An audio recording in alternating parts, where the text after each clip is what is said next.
Hello, hello. How are we? How are we, everybody? It's like, I just thought of this because I said that.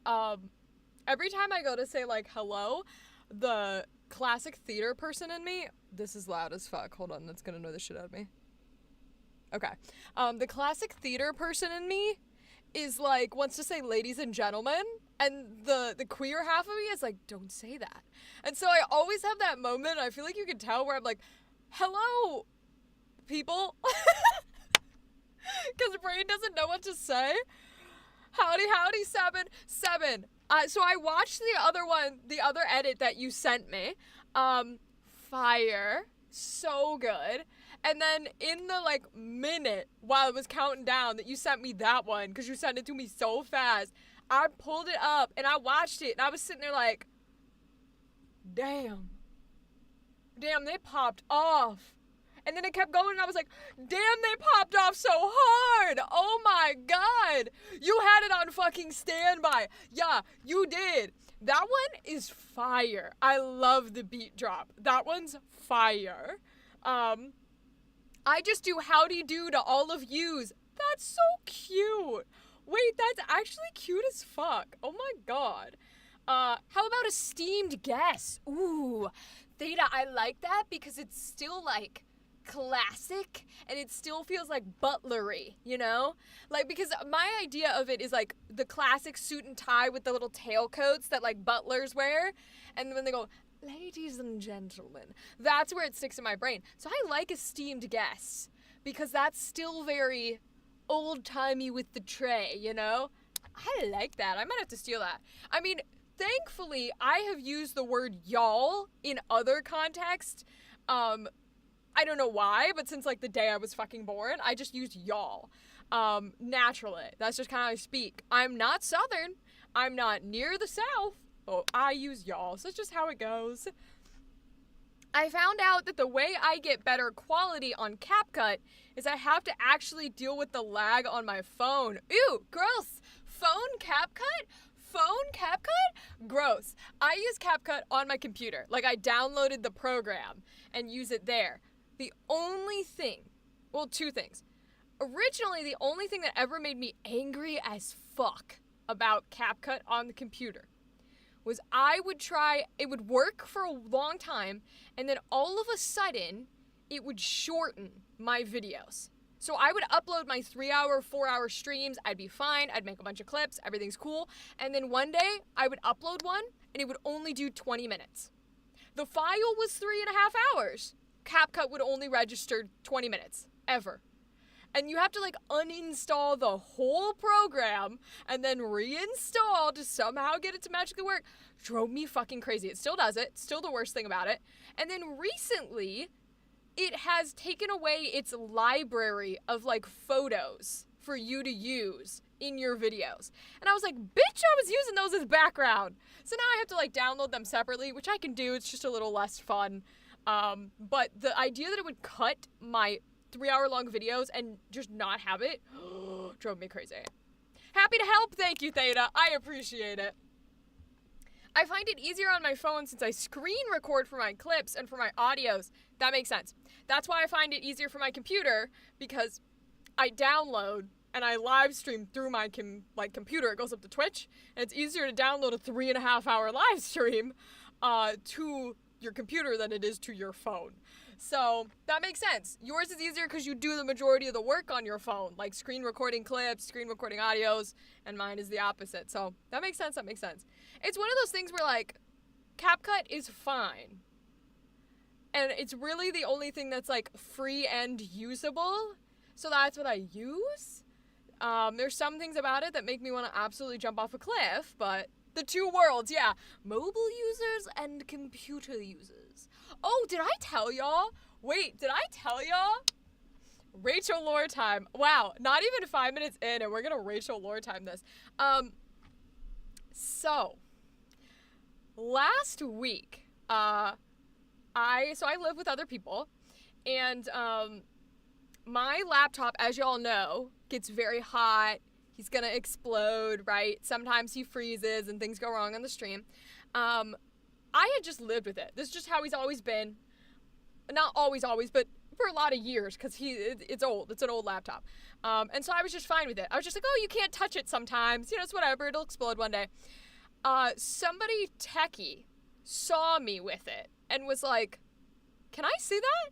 I was like, yeah, sure. I'm going to go do something else. Here you go. I come back in. The laptop is open with the pieces out of it. They hand me the battery. I'm not a techie. I don't know anything about what's happening. I don't know what's wrong, etc., etc. I just know it gets too hot to touch. Yeah, I just know it gets too hot to touch. And as far as I know, it's the only laptop I've ever had. I mean, I've had a Mac, but Macs are a whole different universe. But as far as I know, it's the only laptop I've ever had. Every laptop gets too hot to touch, right? And I was just going to use it because I can't afford to buy a new one until it explodes. And I come back. Everything is open, guts are out of it, they have the battery, and they turn to me, they hand me the battery, and they go, this has to exit this building. Like, you cannot have this in here. And I was like, what? And apparently, because I didn't know it wasn't supposed to be this way, the battery had, like, popped on both sides. So your battery in your laptop is about like this big. Mine had literally popped on both sides and was double, if not triple the size of the battery. And they handed it to me and they said, if this is literally going to explode, I don't know how it hasn't yet. And this is a lithium ion battery. That means that if this explodes, you can't stop the fire. A fire extinguisher won't work. Water will not work. Baking soda will not work. Covering it with things will not work. Lithium-ion batteries, this is what they explained to me, create their own fire. So you cannot stop a lithium-ion battery from burning. It will go until it's done, because it creates its own fuel. It doesn't matter if you get rid of the oxygen. It's doing it for itself. And literally, Rachel in big capital letters is correct. And I was sitting there like, okay.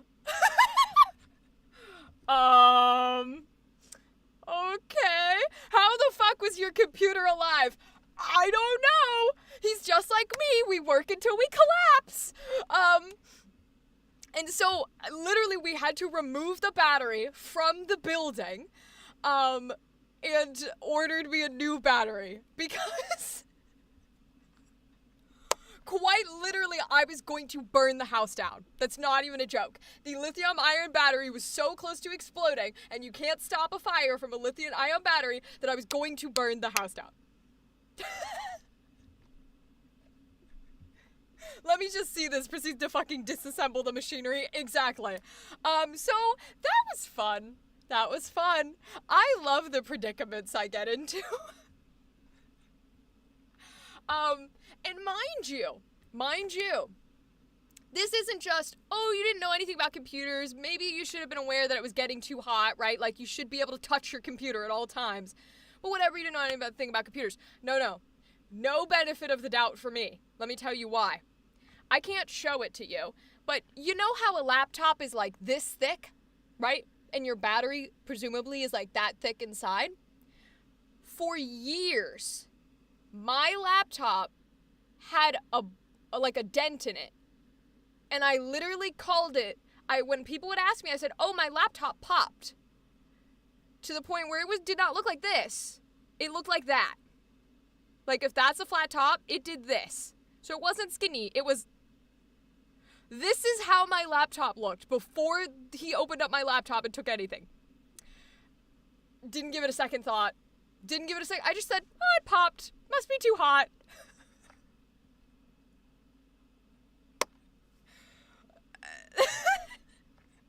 For years, this thing was ready to explode on me. Also, let's heighten the stakes even more. You know what this is?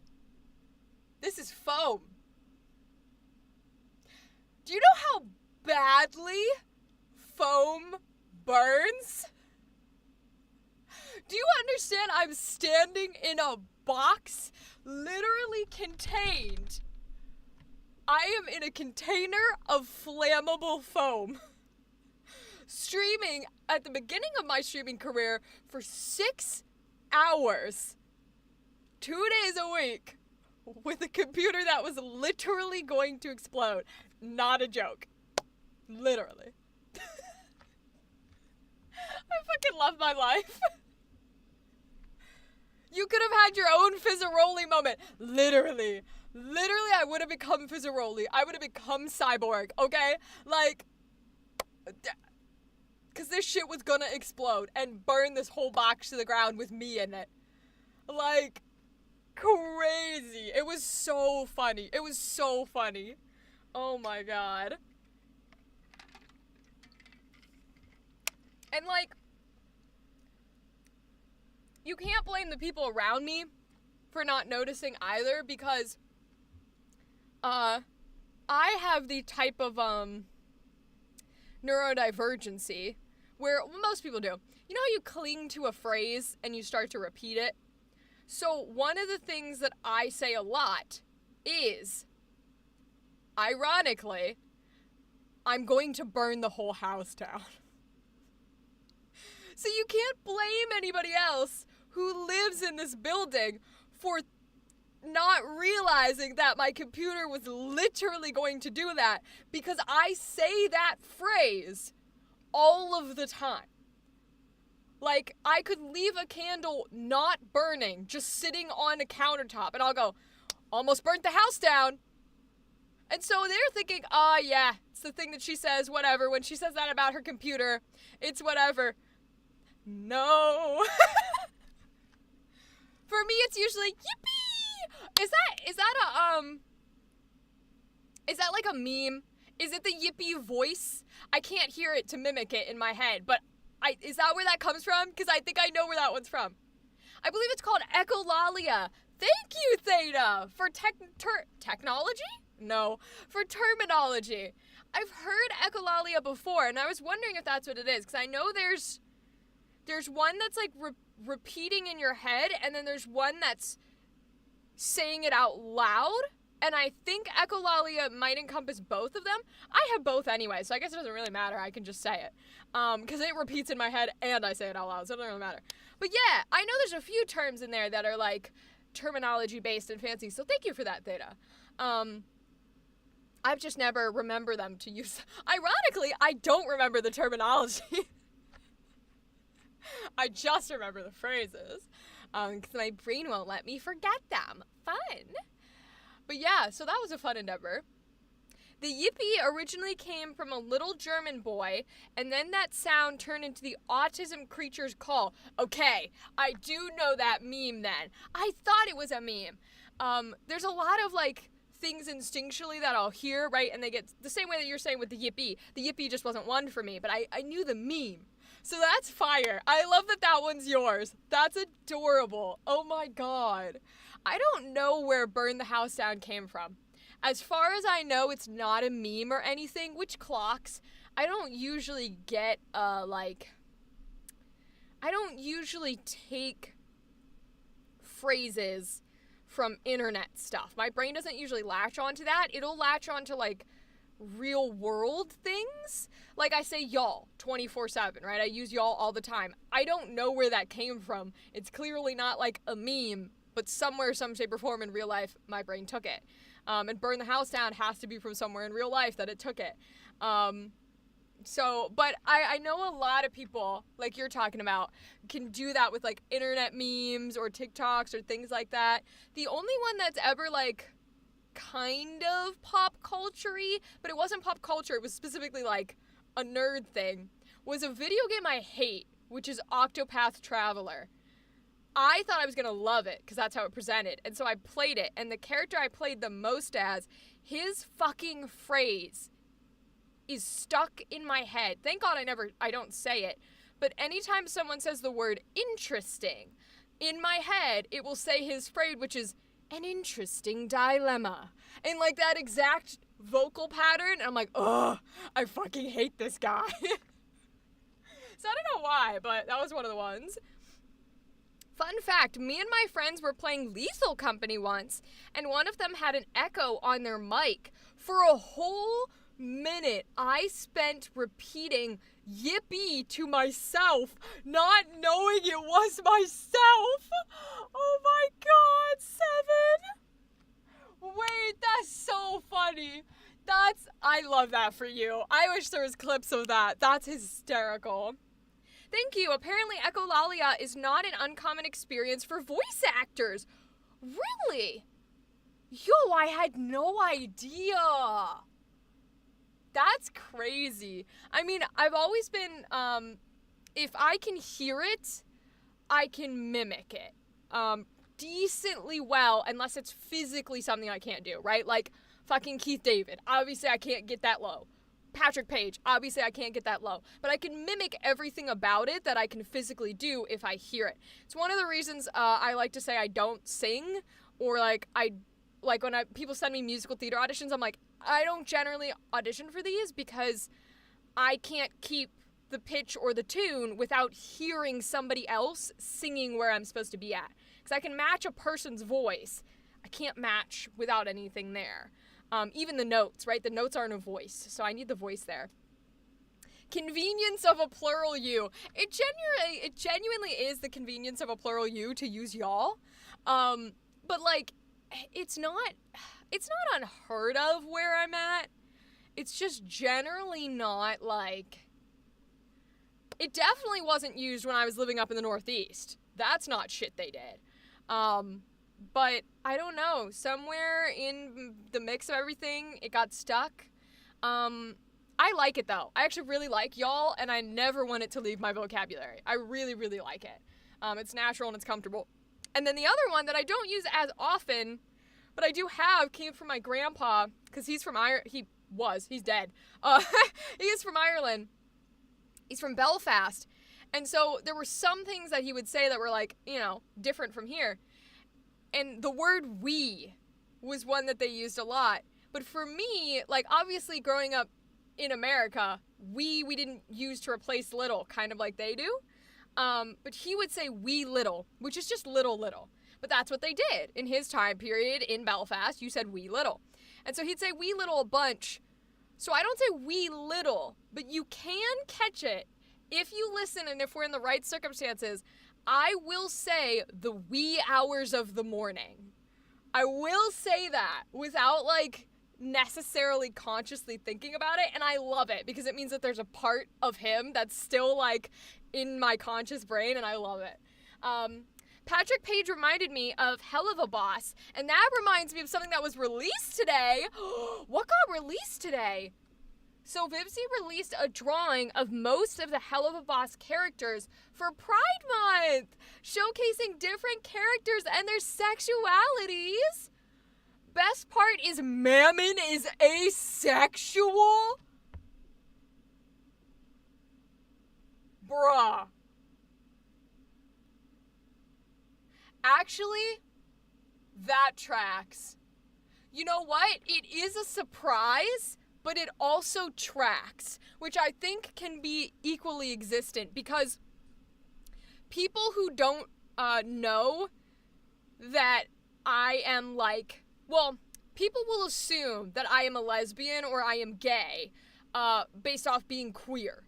Never does anyone assume I'm asexual because, as you guys know, of how horny I talk and how horny of jokes I make. So I can clock that for Mammon. I wouldn't have guessed, but I do clock it. Who just out here subscribing? Gal subscribed! Hi, Gal! Thank you for the second month. I'm so glad you're here. Oh my God. Hi. Welcome. Hello. Hi, we love you, Gal. Because of the line I did at Zenkai, I'll be doing an abridged series and a comic voiceover soon. Alucard, first of all, hi, good to see you. Also, second of all, congratulations. Oh my fucking God. That's amazing, Alucard. Holy shit. You better put the link to that series and that comic voiceover in our Discord server when you're done. And if you're not in the Discord server, you better figure out a way to send me the link. Because that's amazing, Alucard. Congratulations! We love getting booked and blessed because of voiceover workshops. Listen, let's go. Yes, gal, what is this emote? It doesn't move on the restream screen. The restream chat doesn't let emotes move. They're static. So I have to like pop over to the Twitch one. Oh, it's a celebrating dude. Okay, got it. Yay, second month from gal. Y'all are so sweet. I fucking love you so much. Will do. I'll send it to you on Insta as well. Okay, good. Send it to me when it's out. Oh my god, Alucard, I'm sending you so much good energy. That's amazing. Oh, that one's cute. Wait, I like that emote. That emote's so cute. Oh my god. Also, I love that the text that you put for your second month subscription is hey with 2 Y's. What? Are we like, gal, what are you trying to flirt with me? Is that what's happening here? Do we need to call up your partner and make sure it's we shouldn't because they'd probably approve. Fuck. Maybe we shouldn't because they'd probably be down with it. Fuck. 2 Y's are only for flirtatious texts, ma'am. I love that. Hi, Anya. Welcome. Ooh, I like these firework emotes. You guys are finding like the coolest fucking emotes. I love these. Holy shit. Of course I am. It's like you don't even know me. Do you remember what Gal said to me last stream? You're right. I shouldn't even ask. I should just know. Hi, Anya. How have you been, Anya? It's so good to see you in chat again. I'm so excited to see everyone here today. We had Alucard. We have Anya here. Oh my gosh. Hello, guys. How has life been, everyone? Everybody tell me one. Alucard already told us, but you can tell us again if you want. Everyone tell me one really cool, exciting thing that has happened to you or for you or, made you smile. And it can be little, but tell me something exciting. I want everyone to tell me something because I want to know. I want to be updated on lives. My love is rated E for everyone over 18. I love that, gal. I've been good, just super busy working. I did get to go back and watch the CabbageCon VO vid! Anya, I'm so glad you were able to watch it. I was hoping people were able to see it. I don't know if there's like a CabbageCon Facebook group or anything where I could post it, but hopefully people will spread it around so everybody gets to see it who was in it. Because I want to make sure everyone who got to take the workshop can see themselves on the live stream. You did so well, Anya. We played yours last just in case that you were able to stop in, but I remember playing yours and I was like, I don't even need to play hers because she's so fucking good, but I'll play it. I got to knit? Hell yeah, gal. What are you knitting? You're about to be like, gloves? And I'm about to be like, gloves! Like, because I love it. What are you knitting? Drawing Zestial from Has-Been falling down the stairs last night. I love that. Seven, I love that your happy, exciting moments are you falling down the fucking stairs. But also you got to draw Zestial, which honestly is a win. It's a win. I felt so bad that I missed the stream. I figured mine was last because you were waiting to see if I got there. That is exactly my thought process, Anya. And it's okay. I know that for my folks in the EST, I stream a little late, especially on work nights. I've always considered it making it earlier, but I don't want to change it up unless everybody is like, yes, I can be there at those times, right? But it's okay. You never have to be there. You'll always see it. And eventually, your voice clips, probably like 4 months from now in 2025, will be on a TikTok. That's my editing skills. It's like 4 months from now, next year, I'll have this one video done from this year. Aww. A blanket for my bro. Hell yeah. Wait, that's gonna be a soft-ass blanket. Fuck yes. No, I drew Zestial falling down the stairs. Oh. I'm thinking you fell down the stairs because you're drawing the character and you're just like, ah! And you like fall down the fucking stairs. Like it's a comic. Like it's a fucking sitcom from the 90s. And this is fucking Family Matters and you're Steve Urkel. That makes a little more sense. Makes a little more sense. The late isn't usually a big deal for me. I just got busy planning my trip to Texas in 3 weeks and trying to get extra work hours in so I can afford said trip. Okay, good to hear, Anya. Good to hear. Oh my god. Wait, is this for a convention? What's the convention in Texas? Are you allowed to tell us? And are you doing your usual games? Because I want to know. I'd ride at dawn for you, Rachel. Gal, I love you. You're amazing.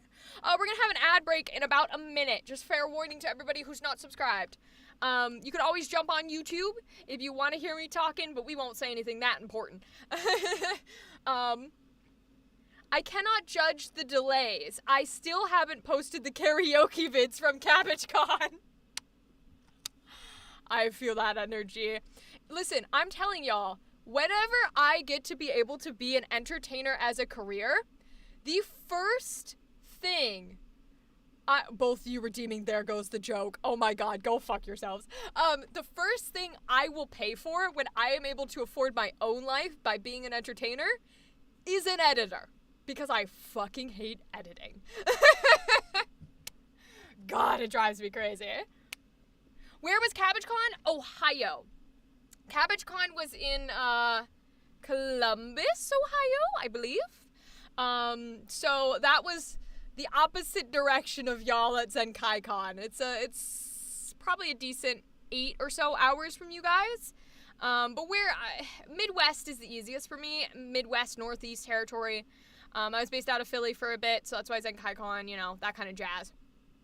I'm going down for Anime Fest in Dallas. Ooh! It is one of the bigger anime cons, and the one where we started our game group. Sadly, this is the con's final year. We are hopefully doing the karaoke game and game night, but no official word yet.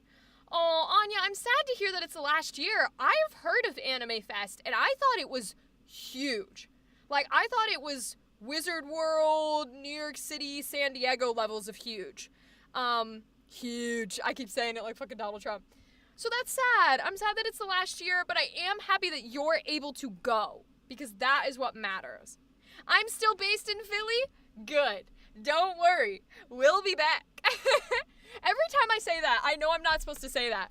Listen, legally speaking, I have no confirmation that we will be back to ZenkaiCon. Speaking as somebody who enjoyed ZenkaiCon, we'll be fucking back. You better, exactly. I feel that energy. I want to stay established at conventions that were willing to support us in our first year and our first bomb threat, or no, literally. I want to stick with conventions that were willing to support my workshop when it was trying to get off the ground. And ZenkaiCon is one of those conventions. It was our second time ever running the workshop. They were open to us running it, not even knowing what the fuck this booth was gonna look like. They had no idea what was happening. They didn't know what we were gonna be like. It's a promise, not a threat. Oh, no, it's not a promise. It's a threat. That's correct, Theta. That's correct. But, like, I also, like, I appreciate conventions that are willing to give me a chance with this workshop without having previous, like, things of saying, hey, look, this is how we do it. We're super professional. We're a company. Here's all our stats and statistics, right? Obviously, I don't have that. This is not my company. But ZenkaiCon was willing to do that. And I will put on top of it, I am very aware of how I sound through text. And by text, I mean email, right? But you guys get to hear my inflection. You get to hear my tone. People I talk to over the phone hear my inflection and my tone. They hear my jokes. They hear my laughter. Through text, you don't get that. Through text, I come off very, very forceful and abrasive. And I am aware of that. So the fact that somebody or a convention can tolerate my email like once or twice a fucking week going, hey, checking in. You told me you would have this information. Where is it, please? Because if you get that in text, you're like, oh my God, fuck this bitch. Like, I'll send her something when I got the goddamn information. Jesus. If you heard me on the phone, I'd be like, hi, yo, what's up? Do you got any info for me? Because we're trying to plan this thing, and we really need to figure out when it's going to go or the prices are going to go up. Right? But you don't type that way. And we can't type that way because I got to sound a little bit professional in my professional account. So any convention that is willing to work with me in these early workshop sessions and willing to tolerate me and the way that I talk and the way that I speak are people I intend to go back to. Unless they massively fuck up and, come out in support of some crazy bullshit, then I'll be back and I will be joining them. It's funny because I somewhat applied to big conventions, and then I applied to anything within a specific range. And ZenKaiCon is, like, big. They're big. They're, like, 10,000 or something people. So there's a range of, like, mid-tier, and then, like, small, and then the major companies. Wizard World. I can't remember, I think it's just Comic-Con who runs the New York City and the San Diego Comic-Con. I think their name of the company is just Comic-Con. There's like two more. But the big company names, right? That run multiple conventions all throughout the country, like every month. They'll be like, we're here in this state, we're here in this state, we're here in this state, and they keep doing that. I reached out to some of them, but those are ones that I essentially listed as, like, weren't going to say yes, because if I was a company that big who had that many celebrities and ran this much professionally, I wouldn't say yes to me. Are you kidding me? You would have to have another convention prove that they trust you, and a sizable convention at that, before I let you into my business. So I didn't expect any of those to say yes, but I still reach out because I want them to have me on their radar. So, SetsuCon was amazing because they were a small convention who was like, yeah, give it a shot. Let's see how it goes. They were lovely people. We had a lot of hiccups. We had a lot of things that went wrong. And still those people were very nice. And then when ZenKaiCon is a mid-tier technically, but really big, like high top of that mid-tier, 10,000 or something attendees, that is the first, not only the second time we were running the workshop, but they were a large convention to say yes to us without having proven that we knew what we were doing. And their trust in our workshop, their trust in letting us run it and letting us give it a shot and providing us with support and really talking to me and communicating me. Like, we had video calls. It was not just emails. We had video calls. That support that they showed meant that these other conventions, who are either ZenKaiCon size or larger than ZenKaiCon, like their companies, now actually, like, they might not say yes, but they listen to my proposals. Because what I say is, hey, we've performed this at ZenKaiCon, and they know that name. So they are able to be like, oh, all right, well, we might not take you because you're not a business, but I'm willing to hear you out now. So, like, all of those conventions are places I want to come back to. And long story short, as long as they'll have me, right? Like, because I pray and hope that they're not getting calls and emails from bigger conventions and going, oh, fuck those guys, they sucked. I hope that's not happening. I guess it could be. Lo and behold, I might be shooting myself in the foot, but I loved them. I thought they were great. Anyways, I talk for years and decades about topics nobody cares about. But there it is. So yeah, we should be back. We'll be back. We will be back. No, I can't say that. Can't say that. I was gonna make a joke, and then I was like, nope. Can't say that on the internet. Never mind. My fear for 10 years worth of games? Aww. What, that you won't be accepted into a convention? Because Anya, I think you could go to any convention you want. Oh no, your fear that you go and then people are saying like, oh, fuck that bitch, she sucked. Oh my god, that's such a real fear. Yo, Anya, I feel you. Because you go and you have a good time and you enjoy your workshop and your panel and your games that other cons would give bad feedback. Exactly, right? Like, and people should talk. I know it's considered a bad thing. You should talk. You should talk. The industry should talk. People who run conventions should talk. If you have someone shitty at your event, you should be in communication with other events telling people not to have them. You should. I don't care how shitty that sounds. You absolutely should be doing that. So I feel your fear, Anya.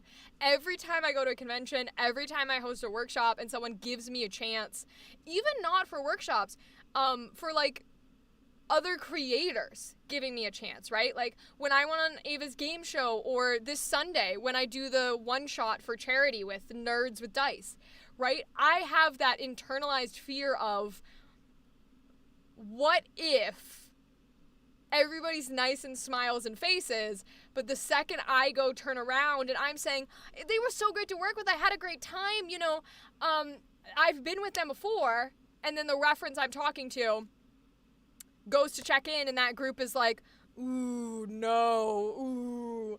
And I'll never know. I'll never know that I am giving the job and employment people I'm talking to a reference that hates me, which is crazy.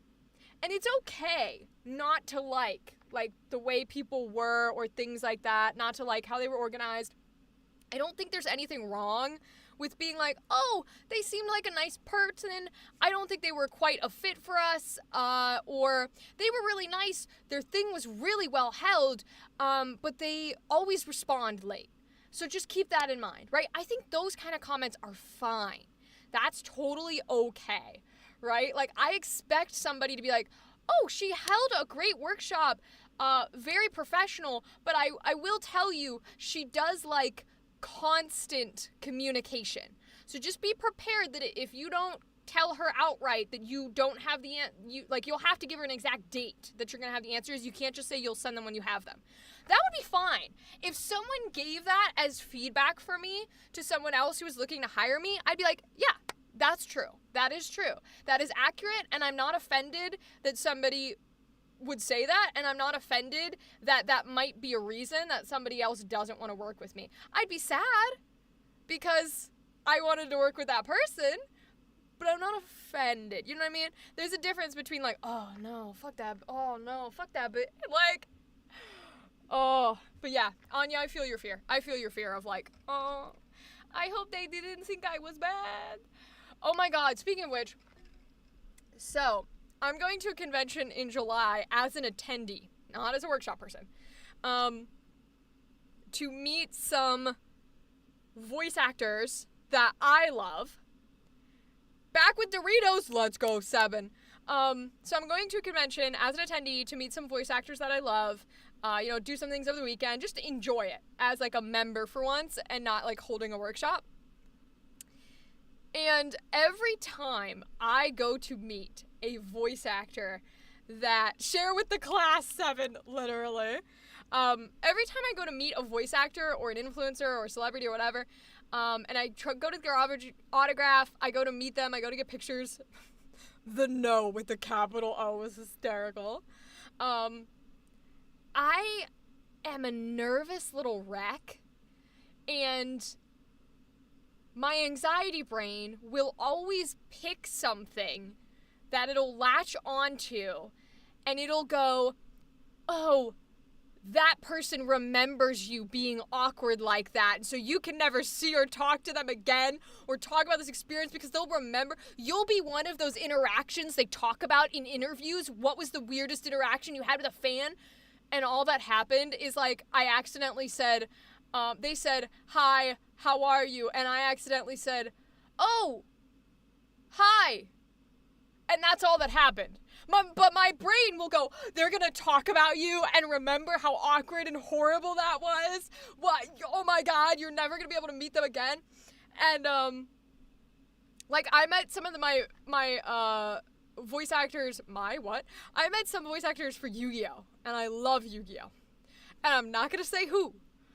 But I have to remind myself that these people are large enough figures that they don't remember anyone who comes up to them.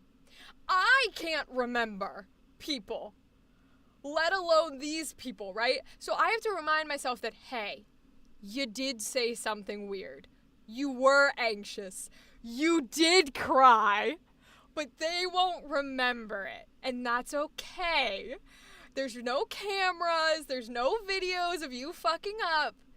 It's okay. I'm like, okay. I remember loving your workshop. I was your last one at ZenkaiCon. See, gal, I have no memory. And I try to pretend that normal people are like that. They're not. I don't remember anything. So you could come up to me in person and be like, I'm such and such. And I'd be like, we've met? You would have to literally come up to me and say, hi, you're Rachel. I'm Gal from your Twitch streams. I was also at this one. And then I'll be like, oh, hi! I'ma do that? Yeah, literally. I wish I could go to a convention and meet Matthew Lillard and Amir Talai. Oh my God, I would love to meet Matthew Lillard. I don't want to say where I'm going in July until after I've gone, but it is one of the people that I really look up to. Two, technically, but I don't know if I'm going to the second one because do you ever have people that you really, really enjoy? Like, whether they're celebrity, an actor, whatever. You really, really like them. You think they're really good at what you do. Fire. But you don't actually watch, like, anything they're in. I don't know how to explain it without giving away who it is, but there's a person who guest stars on a lot of things that I watch. And I love this person in all of their guest star roles. But I don't actually watch any of the things that they do for their mainstream jobs. I only have seen the little guest star stuff in completely shows they're not, like, main cast of. And so, I don't know if I'm gonna go say hi to them in July because I would feel weird walking up to the table and them not having a print of a character I recognize because they're only gonna have main characters on their prints. And I won't recognize any of the characters they played because I know them from, like, one episode from one TV show. I'm like, this feels weird. Did anyone else have people like that? Or am I crazy? I don't know, man. I don't know.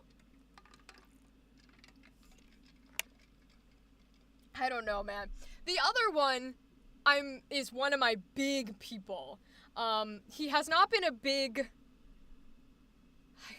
people is weird, but he's not been a huge, like, this is somebody I look up to for a super long amount of time, but he has been in my life. Ooh, parasocial, sorry. It's been someone I've watched for a long time. And now I'm like, ooh, I actually really admire what you do because I'm an adult and I can do that now versus a kid being like, actor, on screen, make funny, haha. So I'm nervous as fuck to go say hi to him, but, like, I really want to. And he's, like, small enough to where him coming out anywhere that's not California or New York City is like, I gotta go. So it's like, oh, we'll see. Valentino and Vox's voice actors for Has-Been. Okay, so I feel that energy because I get all the TikToks of Vox's voice actor because he's a famous Broadway actor. Like, he's the guy from Falsettos. He is famous as fuck. But probably just like you, Seven, I really only like his character / no Vox. So, have I seen Falsettos? Sure. Did I watch him in it? Yeah. I couldn't tell you the names of those characters. I know him for Vox, so I feel that energy. Anya says, I've always been in that weird position where I never understood idolizing celebrities, and have been kind of detached because I knew a couple of people outside of celebrity. So I've not gotten nervous about meeting people. Of all the celebrities I've met, I've only been nervous about talking to maybe 2 of them. That's amazing, Anya. And it's partially the reason I bring my sister to conventions with me, because she doesn't know who anybody is. She's like an old person. The only shows she watch is like Golden Girls. She doesn't know who any of these people are. Not a joke. She only knows Has Been Hotel because I got her addicted to the soundtrack and she let me show her the show. And she likes the show. But she doesn't know who any of those people are. She just knows the show. She knows the soundtrack. She doesn't know who, she likes Beetlejuice. She doesn't know who the actors are. She just knows the soundtrack. So I will bring her with me specifically because she'll go, hi, my sister likes you. You're in some shows or something. We're here for this. She's like a voice actor, so I guess you're one of those. And I'll be sitting there like, and my sister's just talking about to this person back and forth. It's amazing. It's amazing because she makes it so casual because they're just people to her. So Anya, I envy you for that. I will say, I've never idolized. So celebrity crushes, like celebrity favorites, things like that. Or, what's a better way of saying it? The way that I would say it is, and it's weird for people to hear this, I don't have people that I look up to. And that is a strange thing that I have not met a lot of other people who feel that way. I do not have people that I look up to. When I want to go see a voice actor, or I want to go see a celebrity, or I want to go see an influencer, it's not, oh my god, it's such and such, like it's Justin Bieber, it's Chappell Roan. And it's not, wow, I really look up to what you do and who you are and you inspire me and you know, like all those things. It's, I like the content that they are in and usually the character that they play. Because I'm not there necessarily for the person. I'm usually there for the character. So, like, when I go see a voice actor, I'm like, oh, I like Yugi. That's why I'm here to see you, Dan Green. Like, I'm not here for you. I am here for Yugi. So it's weird. I don't meet a lot of people that also don't necessarily have figures that they look up to. I don't, and it's not just celebrities. I don't look up to people in my own life either. I don't feel like, wow, I want to be you someday, or wow, I look up to how you have this moral code. It's not a thing that I do. I only know him for Vox and like a minute of him playing Willy Wonka. Seven, I feel that. Oh my god, Seven, I feel that so strongly. Oh my gosh. I don't even know Valentino's voice actor at all. So let alone Valentino, let alone Vox. Can't believe Valentino. Oh my god. I've been running around the convention circuit for about 20 years and still don't know who most VAs are. When a con happens, I have to Google the guests. Oh, Anya, I love that. That's good. That's healthy. Good for you. Good for you. Oh my god. Same gal. Yeah, it's a little, because I never know how to explain it. I'm always a character person versus like, oh, I like this actual human being. I only know the characters, not the people voicing them. So yeah, gal, it's one of those things of like, I know the people behind, usually, I know the people behind the characters I love, but the reason why I like the person is because of the characters they portray. So like Patrick Page, right? I love Frollo. I love Frollo. That's why I like Patrick Page, is because he's Frollo. I also love Captain Picard. That's why I love Patrick Page, because he's Captain Picard. So it's for me, the reason why I know the people behind them, even though I like the character and I'm coming to meet these people because of what they're doing for the character, a part of me, because I'm an actor, really, really leans into the performance that they put on, the acting that they put on. And so I like the character, I'm going to you for the character, but I'm not here to be like, oh my god, like, Patrick, oh my god, you're amazing, you're just such a good inspiration, you're so good. For me, it's like, you are Frollo. You are Captain Picard. I respect you as an actor, and in that professional sense, like, I've seen his Shakespeare work. It's incredible.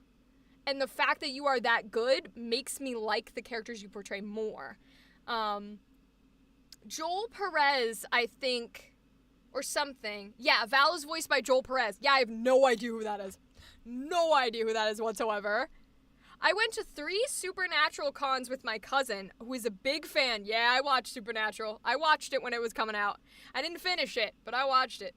And did her 3 photo ops with her. So I have photos with 2 Supernatural actors that my friends think are awesome, and I still don't even remember who they play in the show, which I've only seen 2 random episodes while at the gym.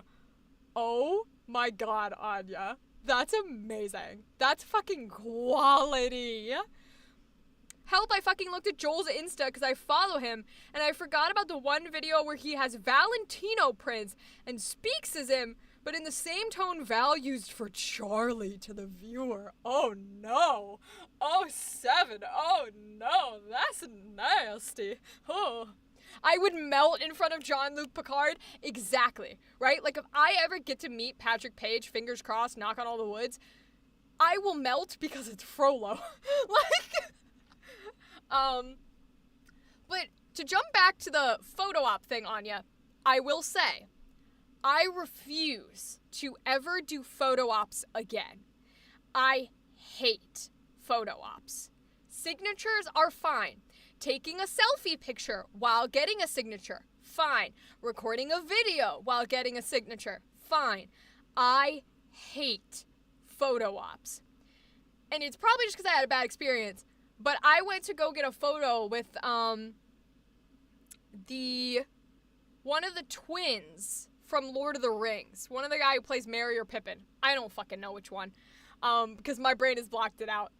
But I went to get a photo, and because, now, grand you, I was a child when I went to get this photo. I was 16. I went to get this photo. I was 16. And me being 16, this is my first ever time interacting with any sort of, like, actor or celebrity, and that's what I want to do. I couldn't form sentences. I couldn't make words. I was just like, I like Lord of the Rings. Like, that was me at 16. And it was so horribly uncomfortable because he couldn't make a conversation with me because photo ops are pushed like this. They push you in there and they push you out. You don't get a minute to talk. You are thrown in, take a picture, and leave. And so it was a horrible, awful, awkward experience because I was nervous. He couldn't say anything to, like, make conversation because he didn't have the time. They were rushing us through. And so I just have this photo of, like, a person I didn't get to talk to. I hate it. I hate photo ops. I met Joel Perez at GalaxyCon and some of the other Has-Been Hotel casts. Okay, Dadley, let's go. I might have to go to a GalaxyCon. Isn't that one of the companies? That's one of, like, those companies I was talking about, like Wizard World and stuff, I think, where they do multiple throughout the country. Hell yeah. See, I would never have known. Big same kinda. My experience has been okay for the most part, but I look my absolute worst in most of them. Yeah, I feel that energy too. In the video, Joel's fucking close to the mic, so it's even worse. I felt my heart stop, and not in the silly, funny way. Do you mean like this, Seven? When they get close to the microphone, and they talk in that voice.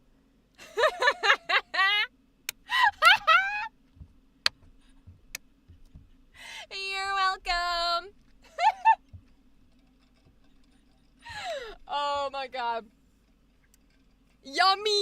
Let's go. I love the two dualities of my chat. Stop, get away from me, woman. Yummy. I love it. I fucking love it. Oh my god.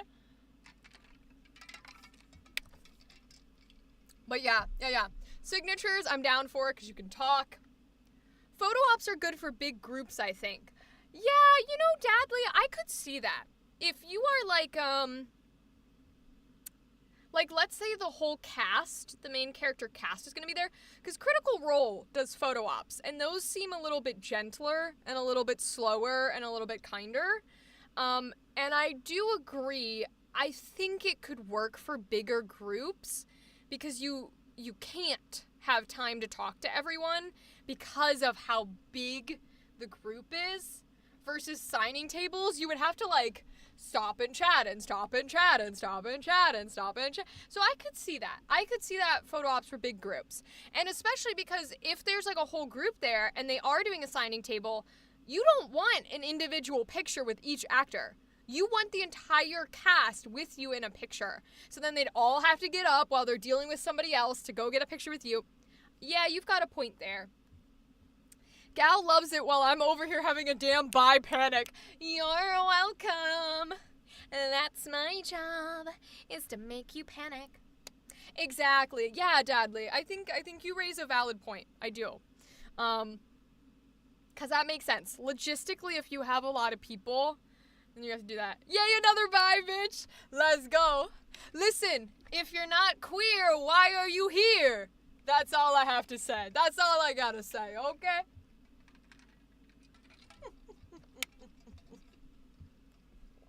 Lovely, lovely time.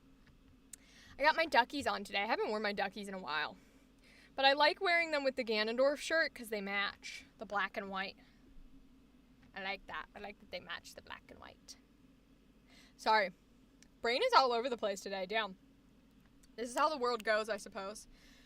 It's all over the place because tomorrow I have to wake up early on a normal people work schedule because we record our very first session for our Community Candela Obscura campaign.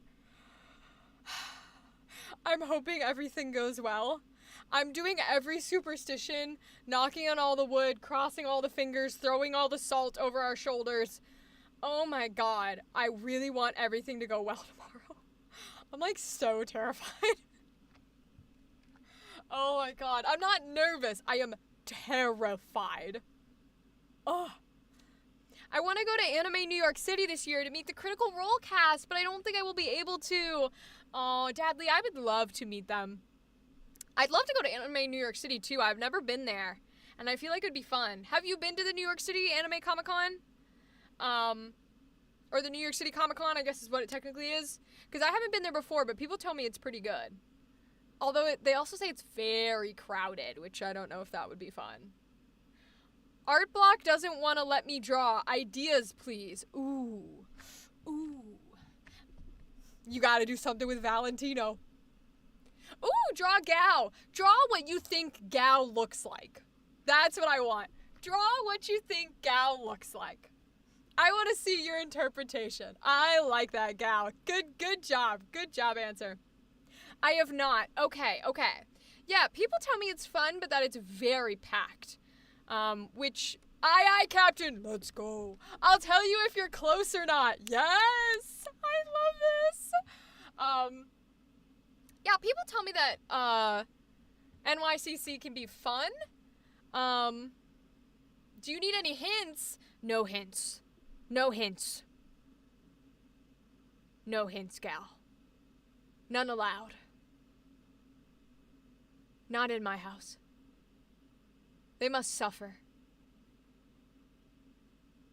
With their imagination.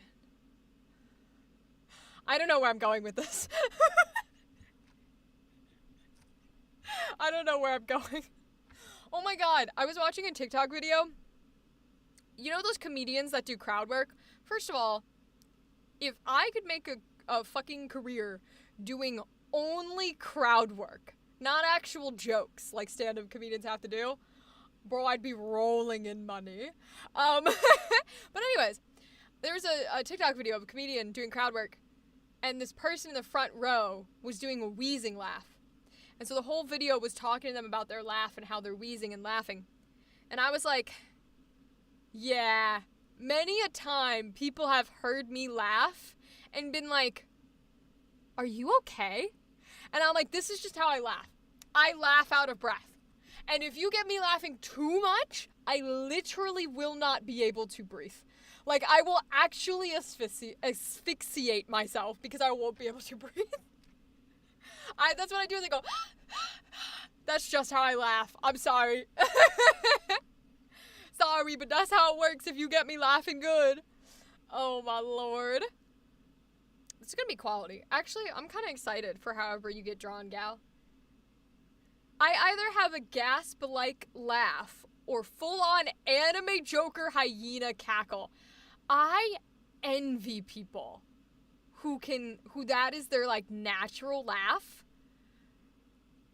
I wheeze laugh? Okay, Dadley, you're in the same circle as me. I don't quite, right? But I do the, which is a form of the wheeze. So we're like in a circle, an amalgamation of all our different wheezes. I cackle. Okay, gal, you're a cackler. You are a cackler. That goes into the hyena circle. That goes into the hyena circle, okay? I love different laughs. Y'all want to know what is hard about voice acting? Let me tell you, people come to me. They're like, I want to learn. I feel like I'm not very good. What should I do? How should I practice? How many character voices do I need? I'm like, no. The hardest part you will learn about voice acting is fucking laughing. Because everybody laughs differently. Some of us are in the wheeze circle. Some of you are in the cackle hyena circle.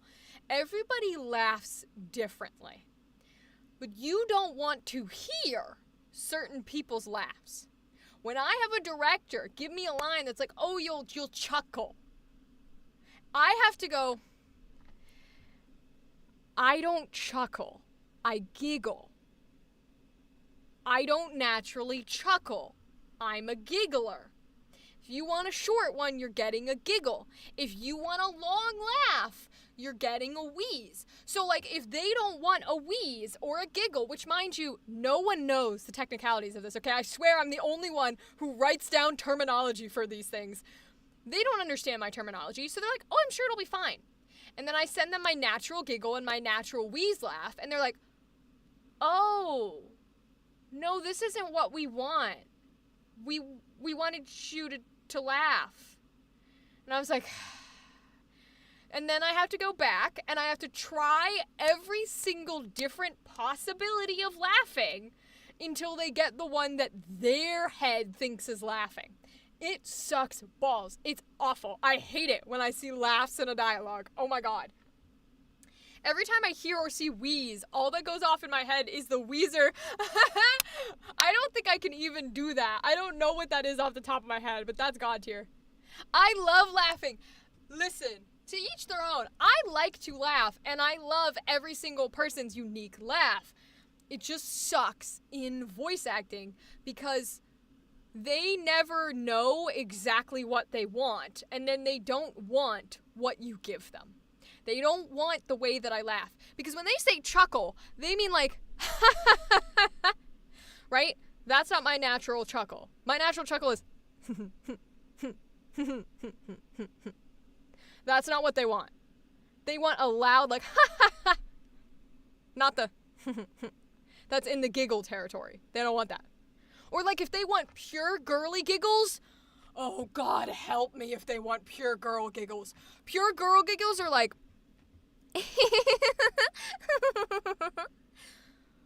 oh my God. Half the time they want pure girl giggles and they won't tell me that's what they want.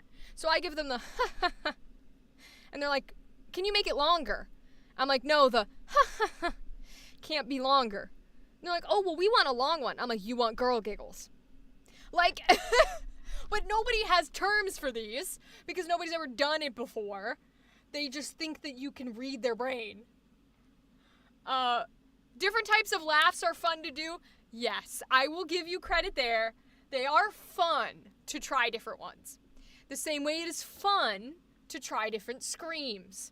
maybe not for normal people, but it's fun for me to try different screams. You know, the same way it's fun to do all sorts of different noises. Beavis and Butthead chuckle. Yeah, literally. Why is it easier to laugh in a character voice than my natural voice?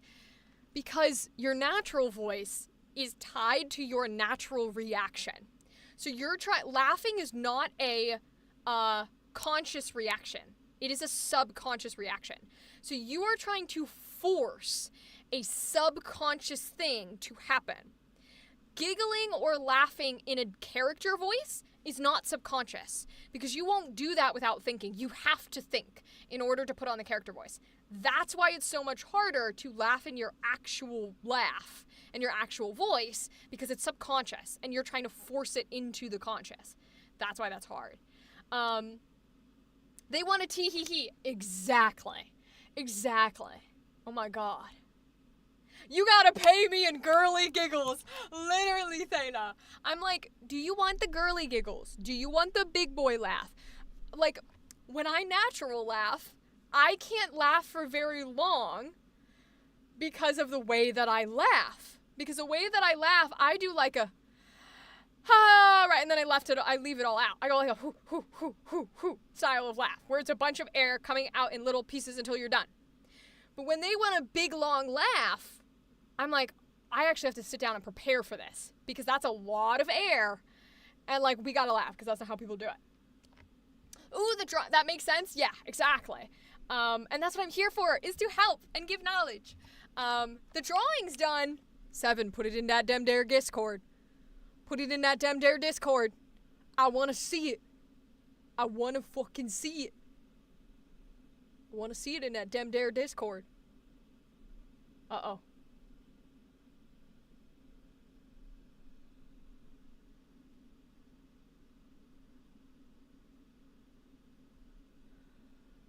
Anya, if you're still here, I don't think I know who those people are from Supernatural either. I don't think I know who the fuck those people are. Oh well. Ooh, new unreads if you want. Let's see. Yeah, you could put it in there, since I don't want to deal with the rude Discord. Okay, go ahead. I'll put it in the Discord. You can send it to me and then I'll put it in the Discord. I'll show it on stream if you want. Oh my god!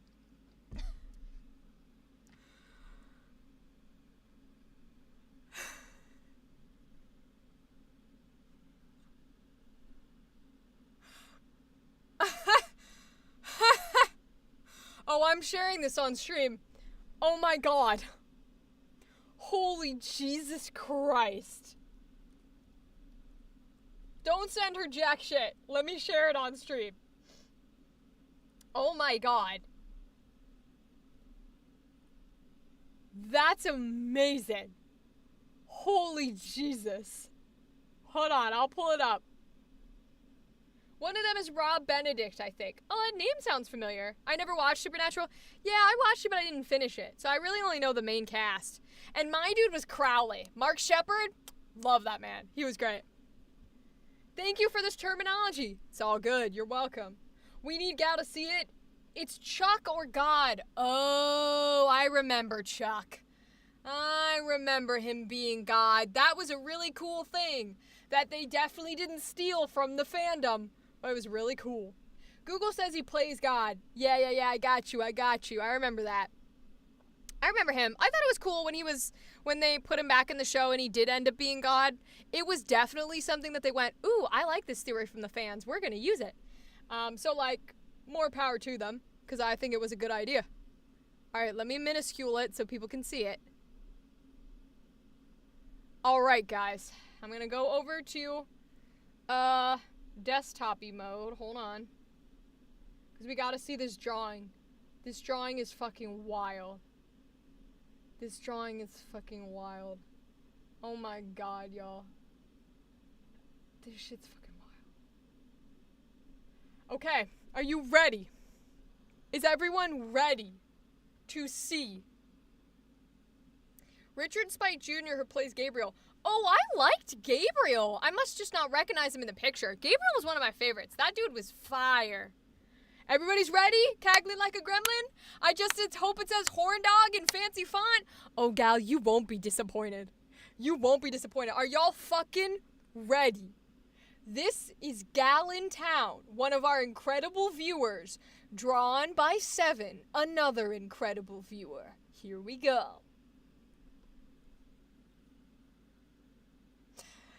This is the most accurate representation I have ever fucking seen.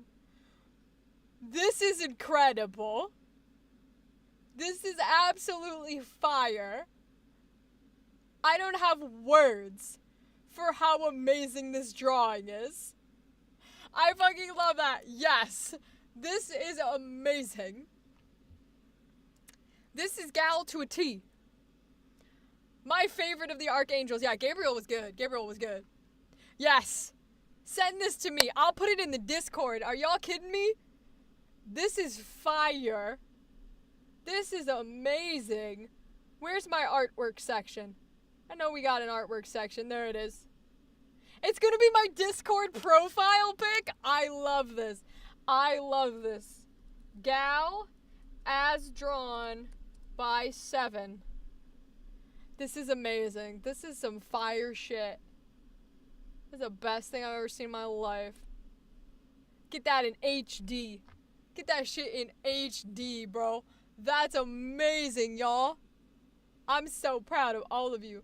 Now time for a Valentino drawing. Any suggestions? Yeah, make it the most uncomfortable drawing you've ever made in your life. I want to look at it and have to shut my eyeballs and destroy my computer. Thanks. In all fairness, I gotta draw 7. Do it, gal. Draw 7. Oh my god. They look really goofy in the photos. Supernatural cons used to do this thing on Friday nights. That is karaoke. You don't need a con pass to attend, and there is always a theme. Richard, Rob, and Mark host it, and they dress up crazy.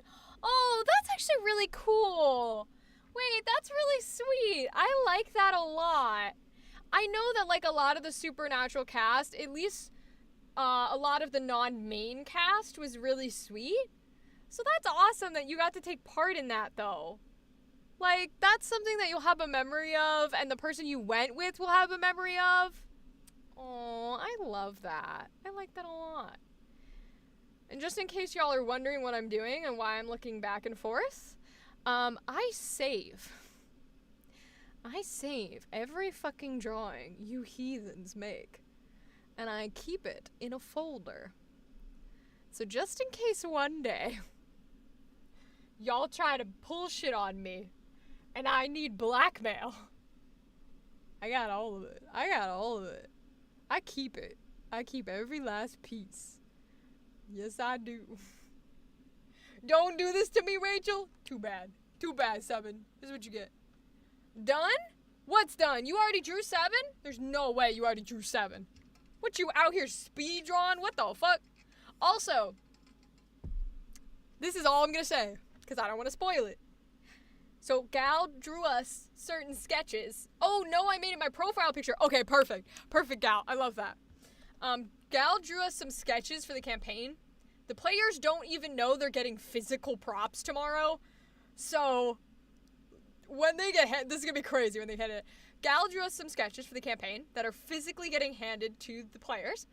And I specifically said, when Gal sent me the pictures, I'm going to fuck one of them up. I fucked it up last night. And let me just say, I'm so excited. Like, it looks vile. I'm excited for them to flip to the page and go, what the fuck? I didn't take a picture of it, Gal. I can show it to you. I can do it on, probably next stream, which will be Wednesday.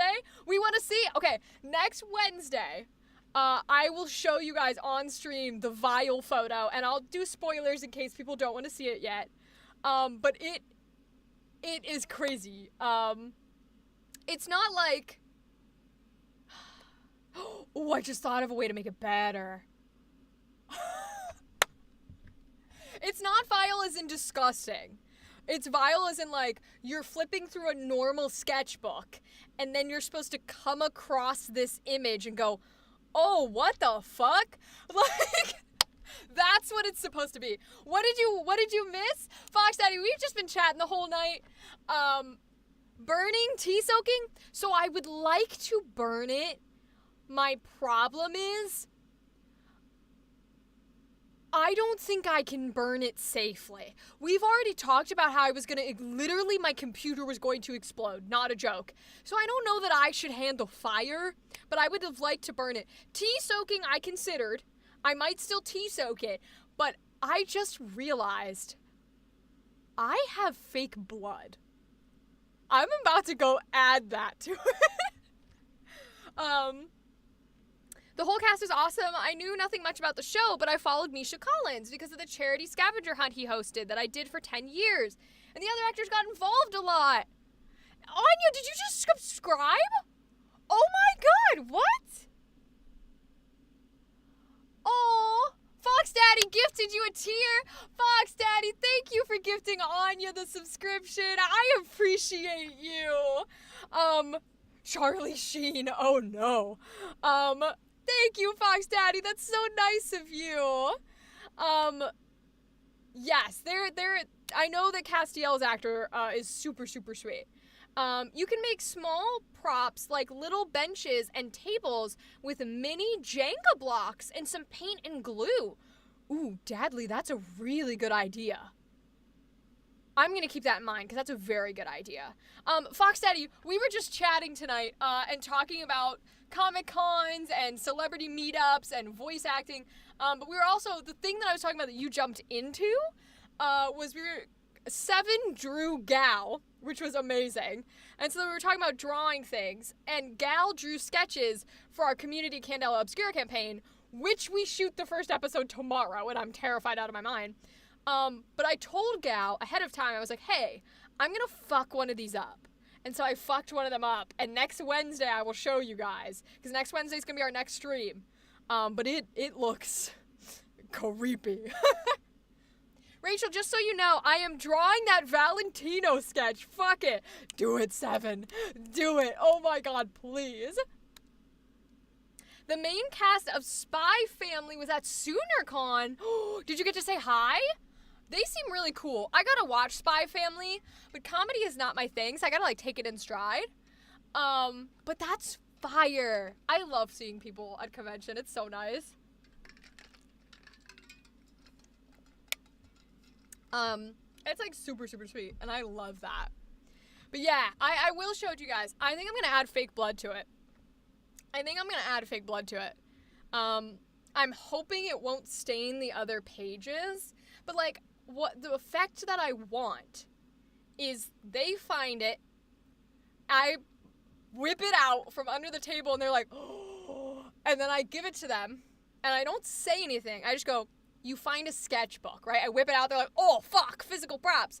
And whoever it gets handed to that found it, I want them to literally open it and be trying to see, like, what these pictures are. And so while everybody else is talking, right, they're just flipping through. And then they come across the picture that Gal drew that I fucked up. And so they're looking at normal sketches until they just go, whoa. Because it's not that it's particularly, like, you know, I didn't, like, fucking murder a baby or some shit, right? But in comparison to all the normal sketches, it's gonna be like, whoa, what the fuck is this? And it'll be, like, spooky, and I love it.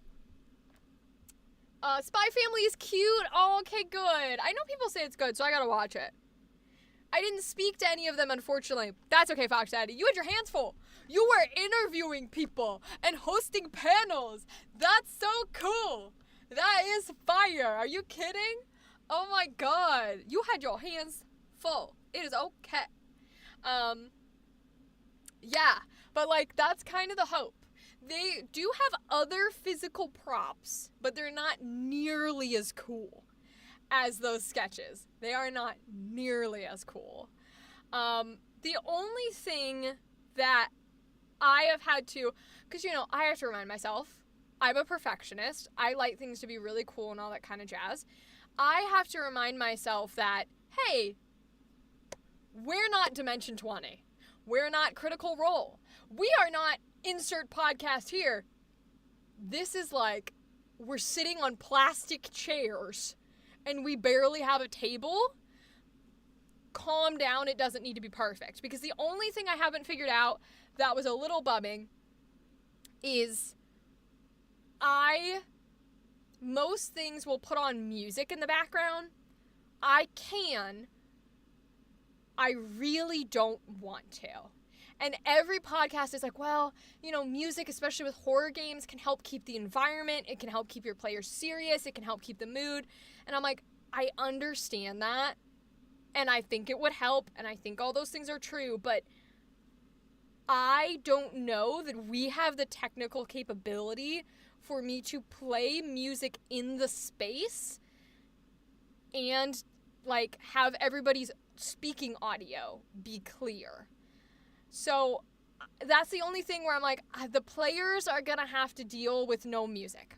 And it's unfortunate and it sucks, but it is what it is. I will probably edit in music over top for you guys, but that's kind of the one thing that I'm like, eh.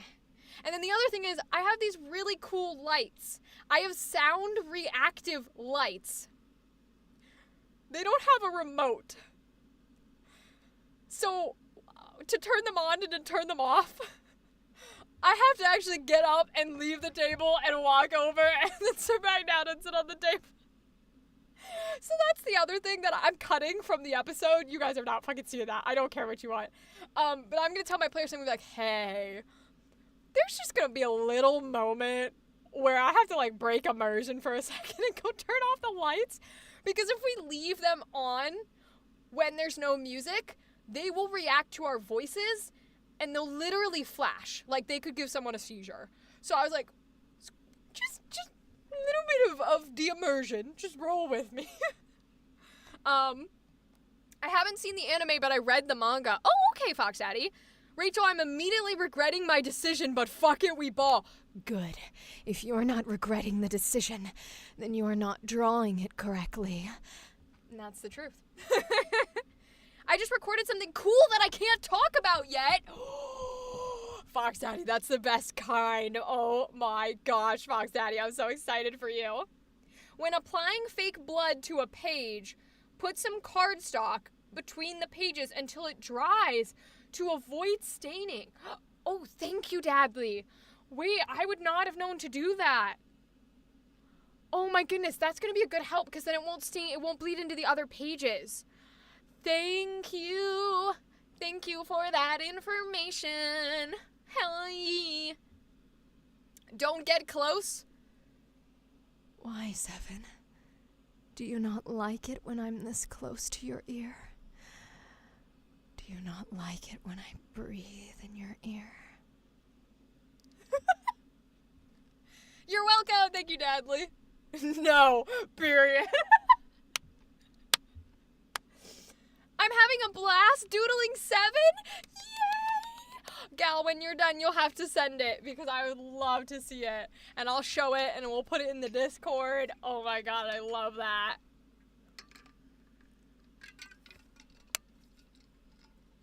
We won't be on for too long tonight. Probably midnight is the latest we'll go, which is a normal time. Usually we go from 9 to midnight doing everything else. But I gotta get up early for tomorrow, so... And I'm not gonna be sleeping until like 2 a.m., so even if I get off at midnight, it's gonna take like an hour to deface and get in pajamas and do all the things, and make sure we're extra good for tomorrow, because y'all, I plan on making a trailer. It might be shit, but I'm gonna try and make a trailer. And I think that would be fire. Still gotta get a logo, because it's the only thing I don't have at the moment, graphics-wise, is a logo. We have Ava's overlay, and we have the break screen. We do not have a logo, but we're getting there. How is that not long? How can you stream for so long? Fox Daddy, because I like to talk. So if y'all are talking to me, I could literally, I'm not joking you, if doing this as a career meant I had to be live for 8 hours straight, provided I could leave to pee, I'd be able to do it. As long as people were talking to me. Because I love to talk. So yeah, as long as people are talking to me, or like with the game that we're playing, it's my favorite game, so I can just talk while I play the game. That works too. But yeah, I could do it forever. I'm an entertainer. Born and bred.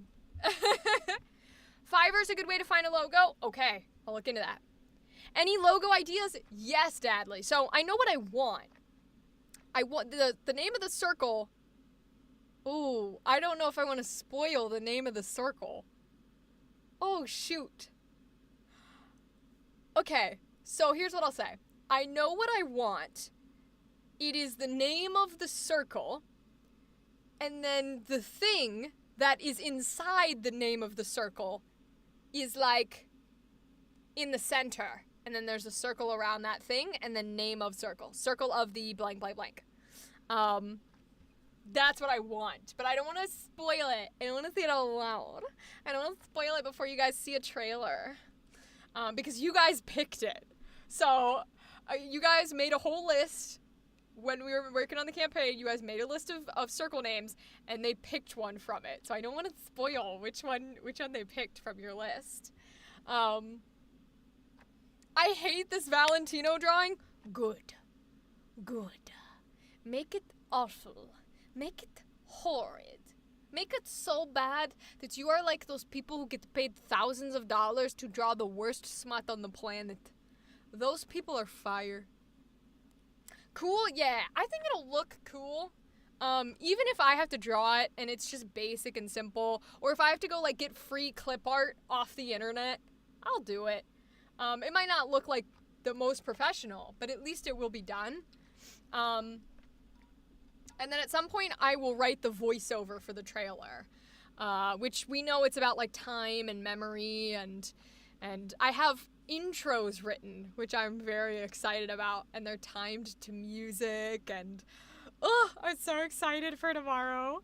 I told everyone that I'm gonna be taking videos of them, so we can do Critical Role style, where the trailer is like sort of like videos that pan over their face or them holding something, and that's gonna be trailer. Thing is, in practically my entire life of drawing, I have not drawn spicy stuff, now that I think about it. Well, you don't need to, I suppose. If you don't want to draw spicy, don't draw spicy. Me, on the other hand, when I paint, it's naked women. I have several paintings of naked women, ladies in college who were like, sure, you can paint me. They never sat for me, just to be clear. But, yeah, I would take, like, photos and then use them for inspiration and then just draw naked ladies. And it was chill. That's what I like to paint. One looks like she's the Titan, the blonde Titan, because I paint kind of abstract. So it looks like it's just muscle and there's no skin on her body. So she kind of looks like the Titan. One is an alien who I made for my best friend from Philly. And I think she still has it, but one was an alien. It's her as an alien. It's fine. Already doing a cleaner sketch. Okay, cool. Finished my 7 drawings. You better send it to me. DM it to me. DM it to me, gal. I will show it on the stream. Oh, you already did. Oh my god. Oh my god. Oh my Lord Jesus. I like boobs too much not to draw them. I feel that, gal. I feel that. Not for you, 7. Don't worry. They didn't mean it for you. They just meant in general. Oh my god. I'm saving it right now. I'm saving this image. Okay. Oh, I love that. I love that you titled it that. Oh, that's so funny. Okay. Save. Alright, here we go. I gotta pull it up in paint, because y'all know how I don't like paint. We're also technically on ad break, so I'll give it like 30 seconds before I show it as well. It'll take me 30 seconds to pull it up, so it won't matter. Paint. I forgot. I actually have a persona you can draw. Oh, that's cool. I was talking about drawing women. Yeah, exactly. Okay, we're gonna minus this. Don't worry, 7. I think you'll love it. I think it nails it on the head. I think it's a pretty good drawing.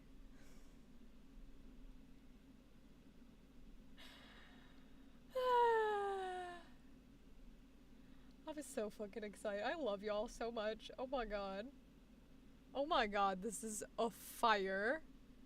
This is fire. Oh my Lord Jesus Christ. Okay, we are back from ad break.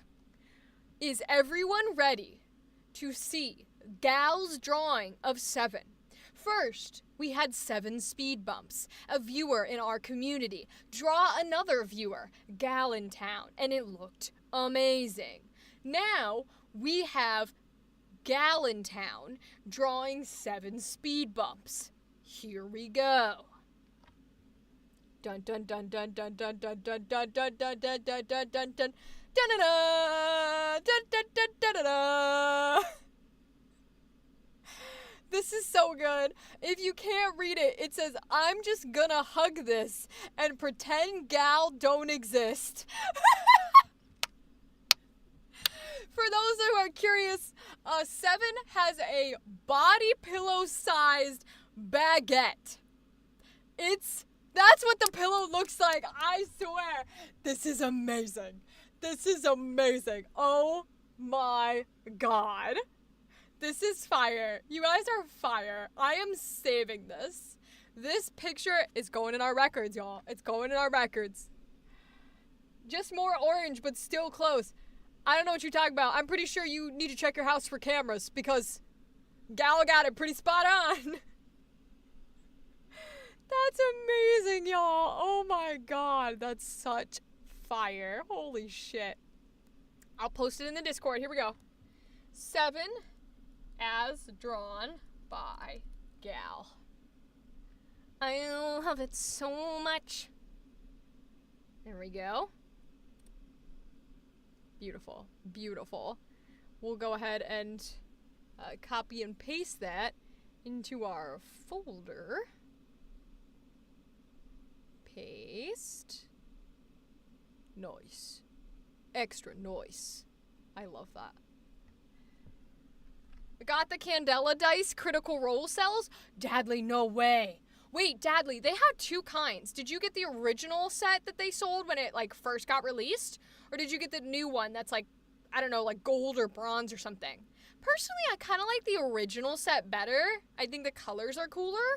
I want the dice set so bad. I really want those dice, but I don't have them. I do have a Candela Obscura pin, which I love with all my heart and soul. I love that pin.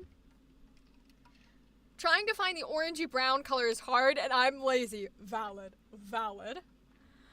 Yes, go for it. Go for drawing usernames. Or not usernames. What? What, Rachel? What? Profile pictures. Personas. That's a better way of saying it.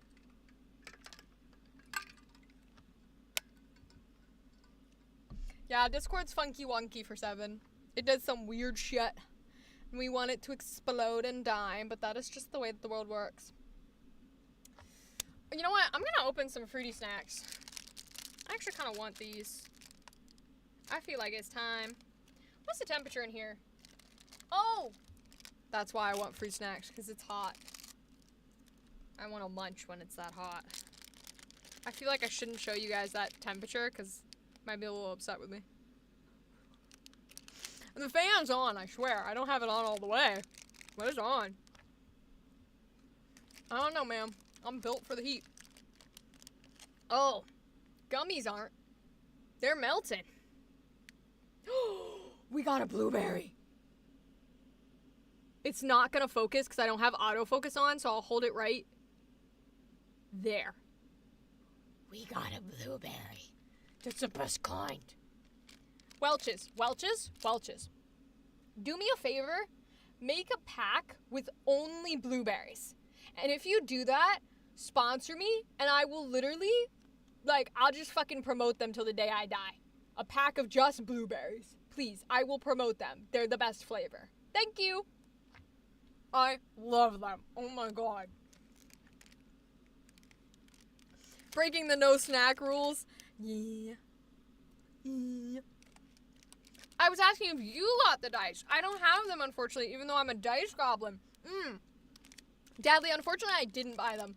They're a little too expensive. We got 2 blues. Let's fucking go. But if I ever had disposable income, I would buy them. They're so pretty.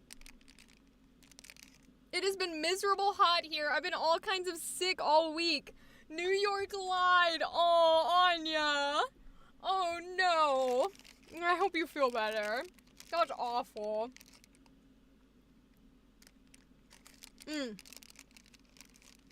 Yes, everyone's in the Discord server. You're okay.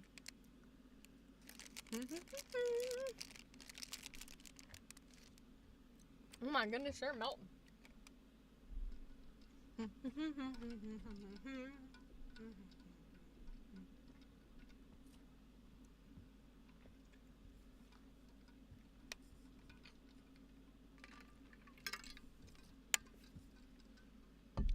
TikTok was feeding me, those videos of, like, how to make your own healthy fruit snacks or healthy popsicles. And I watch those videos, and I'm like, do you not understand that I eat fruit snacks and I eat popsicles because they're not healthy? I don't want healthy fruit snacks. I don't want healthy popsicles. I want the sugar. I want the artificial sweetener. I don't like fruit. I don't want all your fruits and shit. Pass. Snacks aren't supposed to be healthy. Thank you, Anya. Thank you. Thank you. Literally, like, excuse me? You're trying to healthify my fruit snacks? Absolutely not. If I'm not intaking thousands of horrible pounds or ounces or liters of corn syrup every day, I am not doing my job, which is to ruin my body. Like, excuse me? Excuse me? I've spent so much money on dice. I spent $60 on a custom Has-Been Hotel Fat Nuggets D20. Dadly, that's so cool, though. Listen, you are definitely a dice goblin. Like, 5,000,000% a dice goblin. But also, are you in the Discord, Dadly? Because I want to see that. I want to see that die. I really want to see that custom Has-Been Hotel die. That's gotta look so cool. I mean, if it's custom, $60 makes sense. Does it roll well at least? Or is it like a display piece? Because that would be important to know. Please send it to me, Dadly. I want to see it. Oh my gosh. I would love to see that D20. Oh my goodness. Boom, boom, boom, boom. Because I've always looked,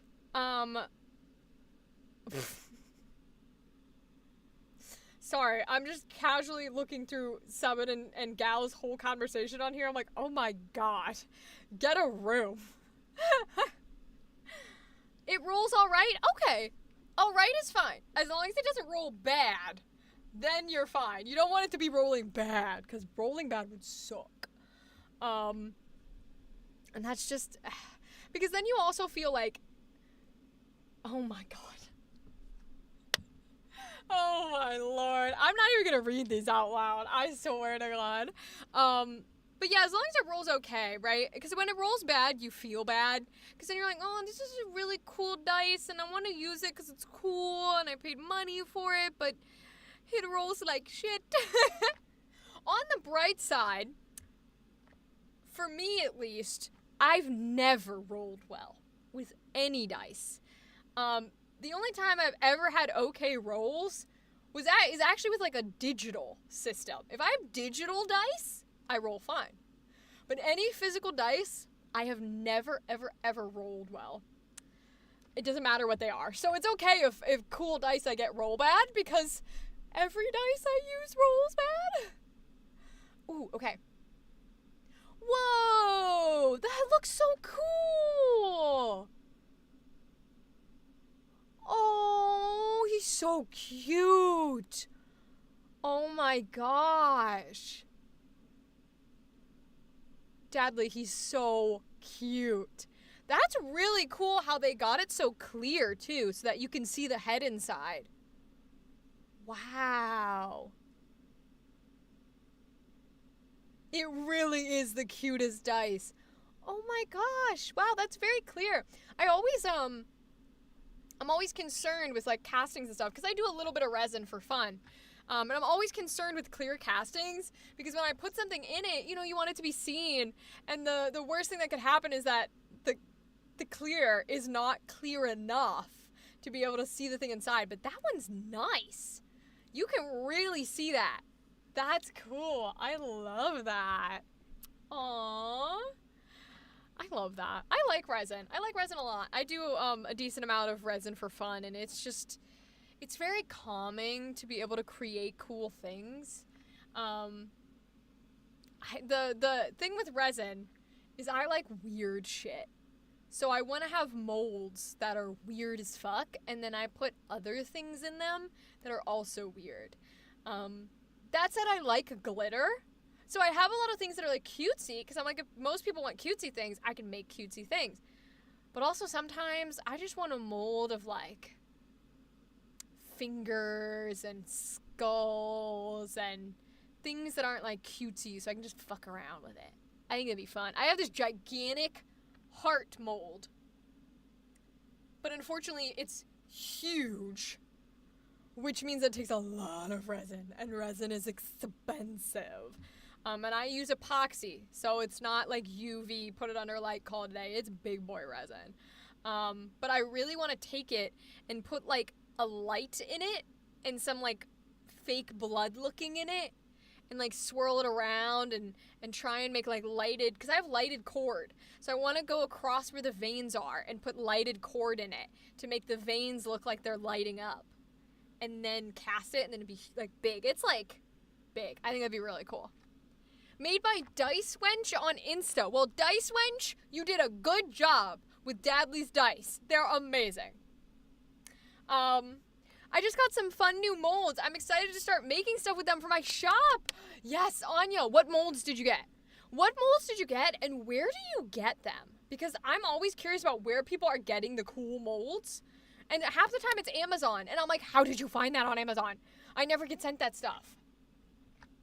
Seven and I are best BBFFs forever now. I love that, gal. I love that for you. Oh my god, I love it so much.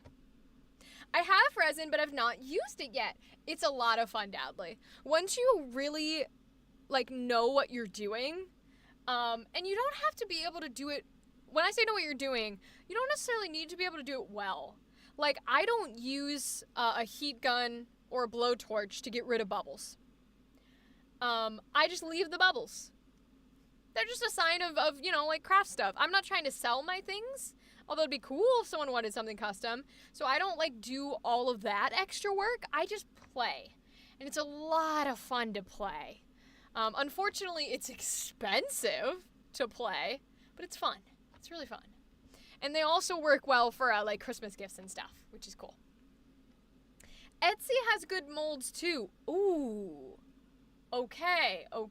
I know there's some cool ones on Etsy. I'll have to look into those more, though. I have a ton. This last set had a couple of altar trays and lots more jewelry bits, since that is what most of my shop is. Oh, cool. Do you have, so when you say altar trays, what does that mean? Does that mean, like, those stands that, like, hold the jewelry, like necklaces and rings and stuff? Or is that, like, a literal, like, tray that you put things on? I have avatar dice, too? Dadley, it's time for you to send me another picture. I want to see your avatar dice. Come on, send it to me. I get them from multiple places, including Amazon, Temu, Etsy, and a Facebook group where people sell their old ones. Anya, if you could Discord me that Facebook group, I would like to know that, because I'm all about picking up used and old ones. When I lived in the city, and I say this all the time now that I'm not living in the city, the only thing I really truly missed about suburbia was garage sales and yard sales. They're such a big part of my family. And so it's really nice living in suburbia because we'll stop at every garage sale. And I like to try and find resin molds, but they're not always available. A lot of time they're candle molds, which can still work as long as they're silicone. But, you know, they're cutesy and they're nice, so I want to see that one. Like trays with wells to hold candles and things like that. Oh, I don't think I've seen those before. That sounds cool. Did someone say avatar dice? Yeah, gal, Dadley has avatar dice. Which hopefully they will send me a picture of. But they have avatar dice, and I went to see them. They're a dice goblin. So, keeping all sorts of different kinds and stuff is what we're learning, which I adore. Dice goblining is amazing. And if I had the money to get every dice goblin thing, I would. Share with the class, Dad. Oh, I love that. Yeah, you're welcome to put it in the Discord server if you want. Yeah, post it in casual, Dadley. Post it in casual, and then we can all see it. I think that's the best way to do it. I get that. I am rural enough now to have access to yard sales, but too rural for proper thrift stores. Yeah, it's a balance between are you rural or are you rural? Are you like, I don't have neighbors for miles upon miles upon miles? Or are you like, I have some chickens and maybe an acre or so, and maybe a few, maybe like neighbors are a couple of minutes away. You know what I mean? Like, there's a difference. There's a difference. And then there's a difference from that to suburbia, which is, I would say, more of my location. But yeah, definitely. There's a big difference. Suburbia has a decent amount of, at least where I'm at, has a good amount of yard sales. And I love yard sales with all my heart and soul. And I love yard sales. I loved yard sales as a kid and growing up because what I now realize, I'm an entertainer. I like people. I like to talk. Yard sales are an excuse for me to go and talk to random people. I am an anxious person's worst nightmare. In the store, on the subway. I am your worst nightmare. I am the person who turns to talk to you while we're waiting in line for something. I am the person who makes jokes with you at the airport. I am the person who does that shit. I like to talk to random people. Sorry. Sending you Val sketch and then switching to phone. Got it, Seven. Got it. Oh, Dadley sent as well. Okay. Whoa! Dadley, these are so cool! Guys, if you look in the casual, Dadley shared their avatar dice. Whoa. Oh, it's like the elements. Earth, air. Ooh, the fire one's cool. Those fire ones are cool. Ooh, the water's pretty. Wow. Those are cool, Dadley. I love that. Wow. That's amazing. You really are a dice goblin. And I gotta say, you have good taste, Dadley. You have good taste in dice. Because those are pretty. And those are excellent. My fave dice on your wizards. Ooh, yeah. Those are gorgeous dice. Holy shit. Yeah, those are gorgeous. And the boxes are gorgeous. Oh my gosh. Wow. As of 2022, when I moved here, the population of my town was 6,812. We are in the mountains rural. Recognizing everybody else in town rural. It's so weird. Such a change from Houston. Yeah. Mountains rural is different from country rural. Because you guys might have the same amount of like, hey, both of us are isolated, but you're isolated mountain style, they're isolated land style. So you're both like in this rural thing, but different experiences of it. And that's so interesting. Ooh, the resin group. Thank you, Anya. All right, Seven, look at me. Let me see your drawing. Oh, no. Seven, I hate how accurate that drawing of Val is. Oh, I hate how accurate that is. Oh, no. I'm not going to show that on stream. I don't think I should. Oh, my God. You did what I asked. I asked you to make a drawing that made me want to close my eyes and shut off my computer, and you did it. You did it. Fair enough. God tier shit. I gotta give you that. God tier shit. Damn. Yeah, those dice. Boy, I'm seeing the dice again. They're so pretty. Oh my God. They look hefty too. Like, I think it's a hard thing to have dice that feel like a good weight and also are that detailed and legible. Those are very legible. It's hard to get something where you can see the numbers like that. Wow. That must be a custom mold. I wonder how they made those molds. That's pretty. Dang, those are cool. Wow, I love that. That's cool. Sorry, I'm admiring the dice.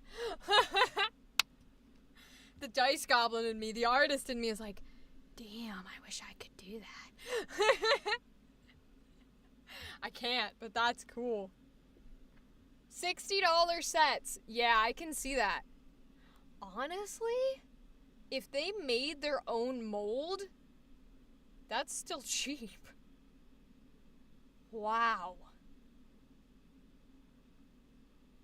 That is gorgeous.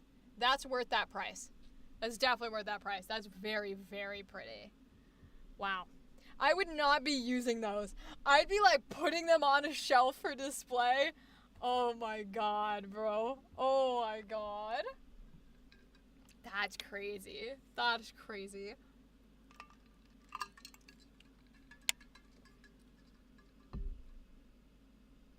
Got all 4 in a bundle for $200. Ooh, that's a great deal.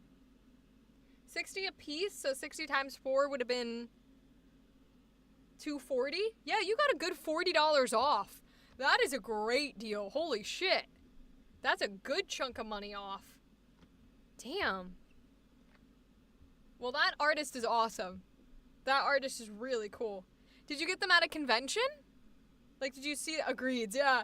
Did you get them at a convention, or did you, like, get them online and it just had a deal available? Because I could see if an artist had that in Artist Alley... Oh, my God, bro. Online. Okay. I was gonna say, if they had that in Artist Alley, I would be, like hovering... Like, oh my God, I can't take this home, but holy shit, is it cool. That's how I feel with decks. I like decks of cards, and so when people, like, make custom art decks for different, why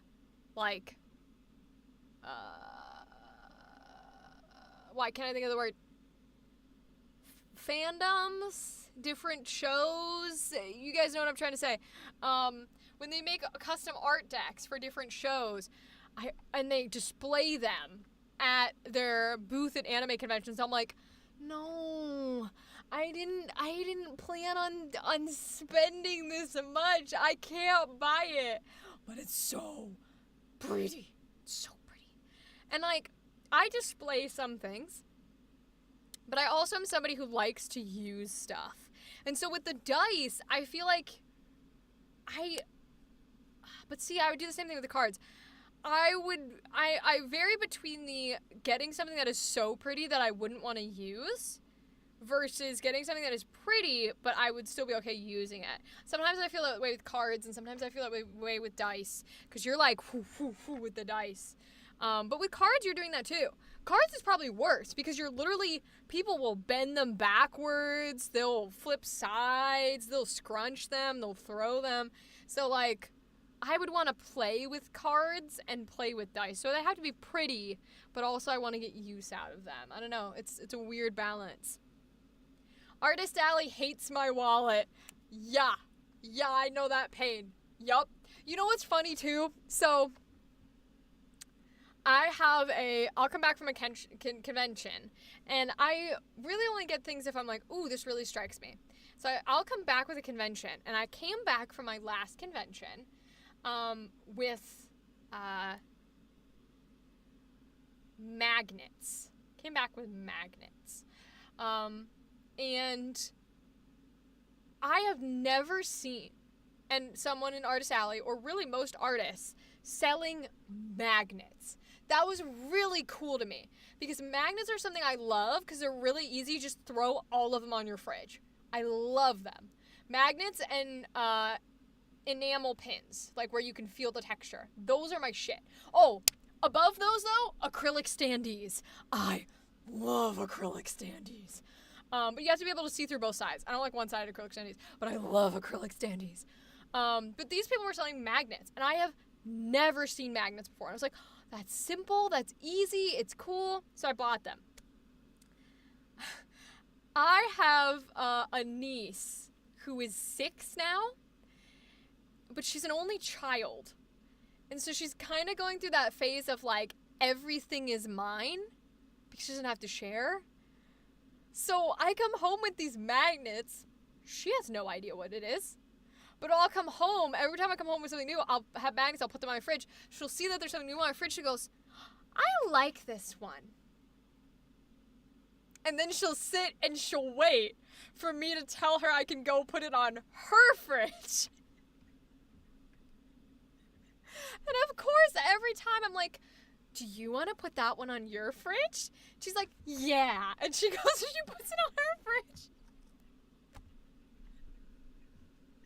I have cat butts. You know the classic cat butt magnets? She wanted one of those, so she has one on her fridge. I have World Ends With You magnets. She has one on her fridge. It's so funny to me, because I'm like, I gotta stop bringing home like, that was the coolest thing I've ever seen. Of course it got swiped. Stickers, magnets, anything that the child could have. I need to stop bringing home. I need to only do like acrylic standees and pins. I love enamel pins. So do I. I love feeling texture of it. I was not always a pin person, and I used to not be at all. I was a big like sticker person. But I don't really do stickers all that much anymore because I don't have a place to put them. When I had my Mac laptop, I was huge into stickers because I had a cover for the laptop because of the way that Macs work. So I had a cover for it, and I would just put all of my stickers on the cover and the bottom baseboard. And currently what I do with stickers, I'm sorry if you are an artist that I've ever bought a sticker from you. You're about to hear the worst thing you've ever heard in your life. I put your stickers on my cat's litter box.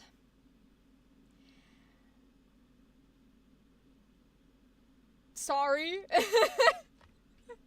I don't know why, but there's something about just covering the litter boxes in stickers. And so now, if I really feel like I like a sticker from an artist, I will buy it and I will put it on the litter box. And I made the mistake of telling an artist this once. Because I was like, oh, this is really cool. I've never seen people making art of this. I'm going to buy the sticker. And they're like, yeah, I love this show. Where do you put your stickers? And I made the mistake, not even thinking about being honest. And I went, oh, on my cat's litter box. And we just made eye contact. And she was like, and I was like,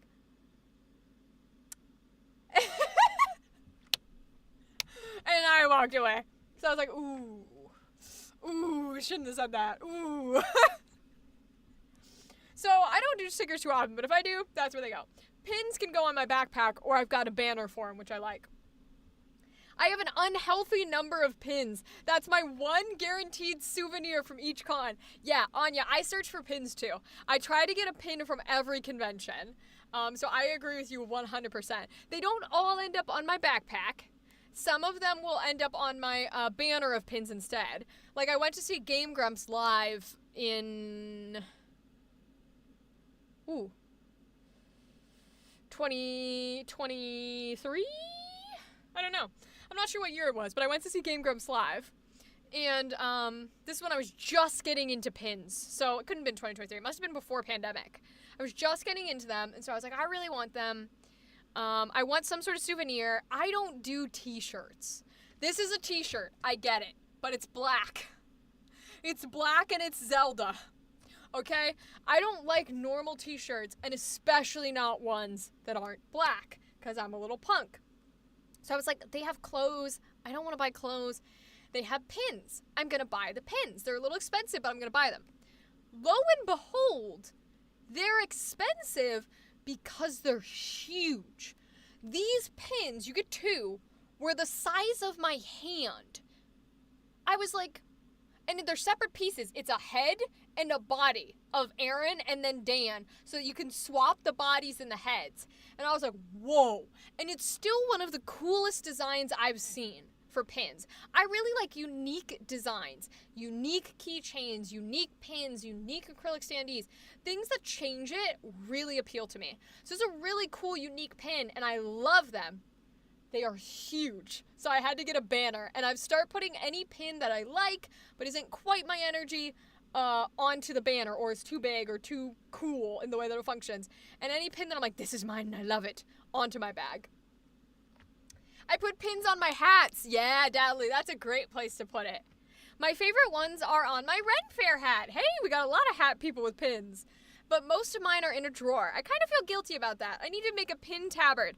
Hey, if you've got the time, I highly recommend it. It's really cool to see them, like, you know, lined up on your wall with all your other things. I think it looks cool.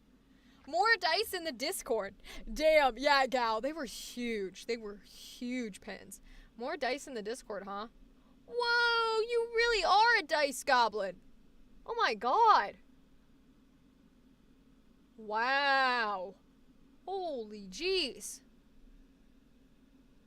Oh, I love the light up ones. The light up rainbow. That's so cool. Oh, wow. How many dice do you have, Dadley? Do you have an actual number? Because I'm kind of curious. I kind of want to know. I have a cork board full of robotics pins. Okay. All right. So what do you mean by robotics? Like, the industry? Like, the degree? Or are you trying to say that they're unique and they do something? Because what does that mean? The corkboard I understand, because that's how a lot of people display their pins. But what do you mean by robotics? Lost count? Yeah, I'm not surprised you lost count. You have a lot. You have a lot, Dadley. Oh my gosh. Whew. You got a lot of different kinds, too. It's nice to see all the different kinds together. Oh, I was in a robotics team, and every team had their own pin, and we would pin swap. Ooh, that actually sounds fun. That's cool. Wait, so you have all the pins. Aw, that's really sweet. You were in a robotics team. So, what do you guys do?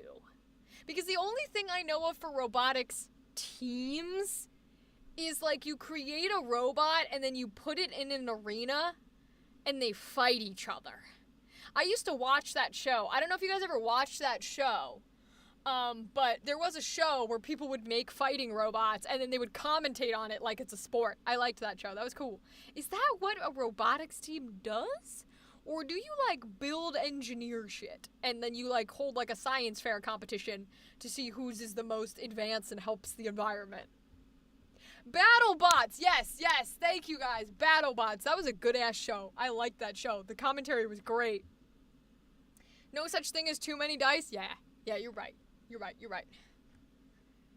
Yeah, so were you a BattleBots person?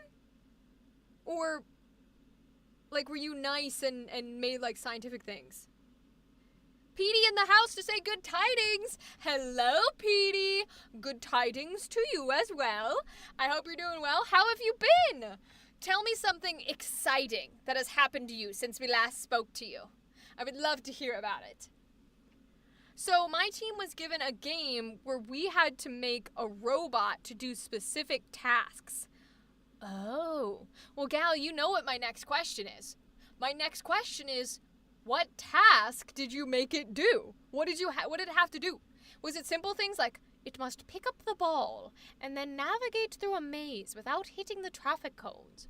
Or was it like, it must leap 20 feet and not explode, and then it must do 6 circles with 3 blades and draw a perfect square? Like, what was it? I want to know what the task was. We weren't destroying other teams' bots, but it was like the Robot Olympics. It changed every year, and the theme of the game changes. Oh, there's a theme. There's themes? I'm so intrigued by this. What kind of themes? What were the tasks of the theme? Ooh, you're gonna have to tell me all of it. I really am so intrigued. I am not a science gal. I am not a STEM gal. In any way, shape, or form. So I'm like enthralled by this. Theme of the games. And it was Robot Olympics. Huh. Look up First Robotics. Sometimes we had to pick up balls and shoot them. Sometimes we had to climb stairs or ropes. Wait, that's so interesting. I'm gonna look it up. Because that's crazy. I went to a fucking Catholic school. We didn't have none of that shit. What the fuck? My favorite theme was steampunk. Yeah, I can imagine that. That sounds like it would be a fun theme. You went to Catholic school too? Damn. Did you have nuns as teachers? Did you have nuns in your Catholic school? Because that might be the difference. Because there's a couple different versions of Catholic school. Let's see. First robotics. Okay. First robotics competition. No, I had a nun as a principal. Oh, but you had one in the building. We didn't have nuns either. Huh. That's interesting. Because all Catholic schools are rich people schools. So that makes sense to have robotics and other rich people sports. Huh. Interesting. Maybe it's location, although you're Midwesty, kind of. You're a little bit more city-y than Midwesty. Love steampunk. I have steampunk dice, too. Ooh, we love it. Yeah, I guess you're a little bit more city-y or Midwesty. Interesting. Because my type of rich Catholic school was not, like, STEM. Like, they wanted you to be smart, but they were football girlies. We were a college prep school, and our team did better than our football team. I'm not that city. Yeah, that's interesting. I'm trying to figure out what the differentiator is. Because ours was college prep. Most Catholic is, because they're rich people schools, so they want college prep. And they love their academics and their achievers and their NHS programs, right? So all of that tracks. We did all of that. But we did not have STEM programs, like that kind of thing. We had, like... Ours was very, very football. So we had football and golf. And both our football and our golf teams were good. So maybe that's why. Were your football or any sports teams, like, really, really good? Because you're saying your team did better than your football. Our football and our golf were, like, I think the golf was world champions or something. Or country champions, U.S. champions or something. I don't know about football. But they loved their fancy rich people sports. The only STEM we had was robotics and mathletes. But see, we didn't have that either. Our girls' soccer and our gold were good. Interesting. Soccer, okay. Okay. Huh. I'm wondering what the differentiator is then. I don't know. I've been dealing with the feeling of fabulousness. Let's go, Petey. I'm glad you feel fabulous. I hope you continue to feel fabulous for the rest of your days. Oh, our golf was good. Okay. Yeah, Catholic school golf is usually good. I don't know. I'll have to think on it, because there must be a difference. Maybe we were just smaller, but most Catholic schools are small. So I doubt that we were that much smaller. I don't know. Oh, this first robotics is interesting. Oh, this is cool. Huh. Oh, I guess this year's theme was, like something with the sea or the ocean. Interesting. Yeah, dive, I guess. Make a splash. This is really cool. I like that a lot. My graduating class was 100 people. Yeah, so we're the same size. Yeah. Huh. I don't know. Have the honored gentles heard glue some gears on it and call it steampunk? No, I have not heard of this, Theta. Is this a song? Glue some gears on it and call it steampunk. Oh, it is a song. Gal has heard of it. Okay. I have not heard of this. Let me look at the lyrics.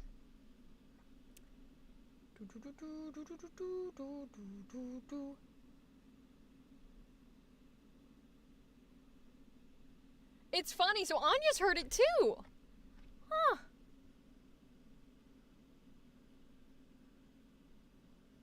Oh, I like these lyrics. These are funny.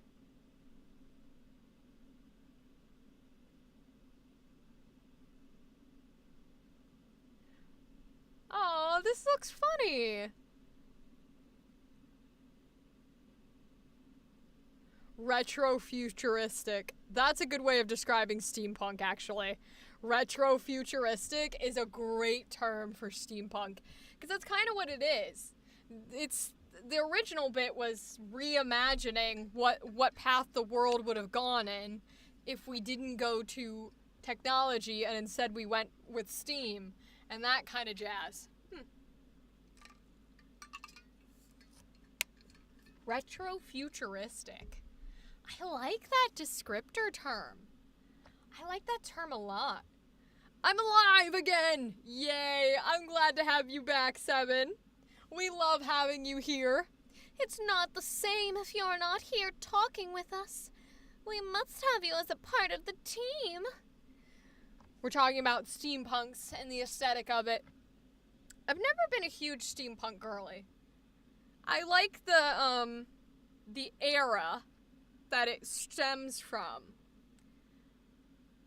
But I'm not big on all like the gears and literally what the guy's talking about, making jokes about. I don't know.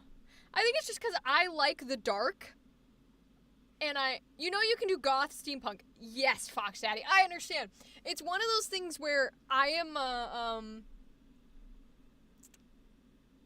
there goes the joke. Oh no. Petey, what was the joke? Was it that you were saying you were fabulous and fabulous is in your name? I got it. I came back. I got it, Petey. Love steampunk. I made 30 steampunk outfits for my team. Okay, fire. Steampunk is cool. It's not like it's my least favorite thing on the planet. I think steampunk's cool. It just never hit me in the soul because it's like, what's the word I'm looking for? So I like things very... No, that's not true. The things that I like are like creepy, weird. See, you got it? Thank you, Petey.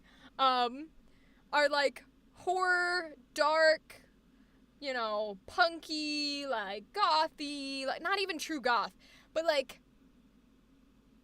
everything added on to it takes away from it for me. So like I want the creepiness. When you start adding all the extra stuff to it, it's like flavors. I don't want all the flavors. And I don't want all the flavors, right? I don't want the colors and the weird like eyeshadow and the like the fangs. I just want the black. I just want like the skull. I just want like the chains, right? So I don't know how to explain it. I think it's cool. It just never was like the vibe of my soul.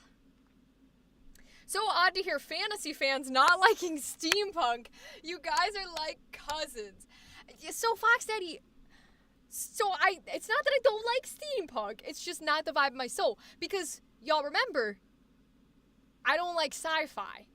So steampunk is like the old fantasy version of it's teetering into sci-fi because it's a little technology, it's a little in that direction, it's a little mechanical, it's teetering towards like technology, and you go all the way off the bridge of technology and you get into sci-fi. And so it's teetering in that direction. So I like it. I think it's cool. But it's definitely on like that half versus this half. Don't you dare call steampunk sci-fi? Listen, we are a spectrum, I'm just saying. Retrofuturism, as I understand it, is also a broader term for aesthetics based on the ways earlier generations envisioned the future. I'm also a sucker for Victorian aesthetics in general. Vanilla Victorian. Yeah, Victorian's cool. Victorian is Victorian is goth. The reason why I go by punk is because the part of my soul, it's cool. This is like what I'm talking about with steampunk. It's cool, and I think it looks cool, and I'm dope, and I'm for people to support it. It just doesn't reach my soul. The thing with goth, the part of goth that doesn't reach my soul is, and Victorian kind of in there as well, is it's too pretty for me. I like the harsh edges. I like the torn clothing. I like the spikes and the chains and the hardness that punk has. Whereas as Victorian or goth is a little bit too smooth for me. There are versions of it that are darker and creepier. Like goth is a part of that, but it's very like fancy. The fancy doesn't appeal to me. I want, like, you fucking threw it in the mud and put a flame to it and cut it with scissors. So, like, it's a little bit of that. As a history fan, steampunk was a fun idea because it pulls a lot of Victorian elements into the future. Yeah, Anya. And that's why the part of steampunk I do like is pulling, and that Theta's talking about with retrofuturism, is pulling the old, like, cultural and aesthetic elements into mixing them with modern day things. I think that's really cool. And so steampunk is cool how it does that. It combines modern stuff with Victorian stuff. I think that's fire. My dream style, I don't know how to describe. Same, Seven. It's the same for everyone, right? So we just kind of choose a term that already exists and go with that. Now your D&D group must force you to play a romantic sci-fi steampunk campaign. Listen, Fox Daddy, if you're trying to have people force me to play a campaign of all the things I hate, you gotta switch one word. Sci-fi? Correct. Steampunk? Meh. I don't mind steampunk. But it's not romantic. It's comedic. I fucking hate comedy. It would be a specifically comedic sci-fi campaign is how you would be forcing me to play something I hate. Because I fucking hate comedy and I fucking hate sci-fi. Oh, I'll make it even worse. Comedic mecha sci-fi. I would kill myself. God, I hate mecha. Comedic mecha sci-fi. I would explode. Oh, I just spit everywhere. Oh my god.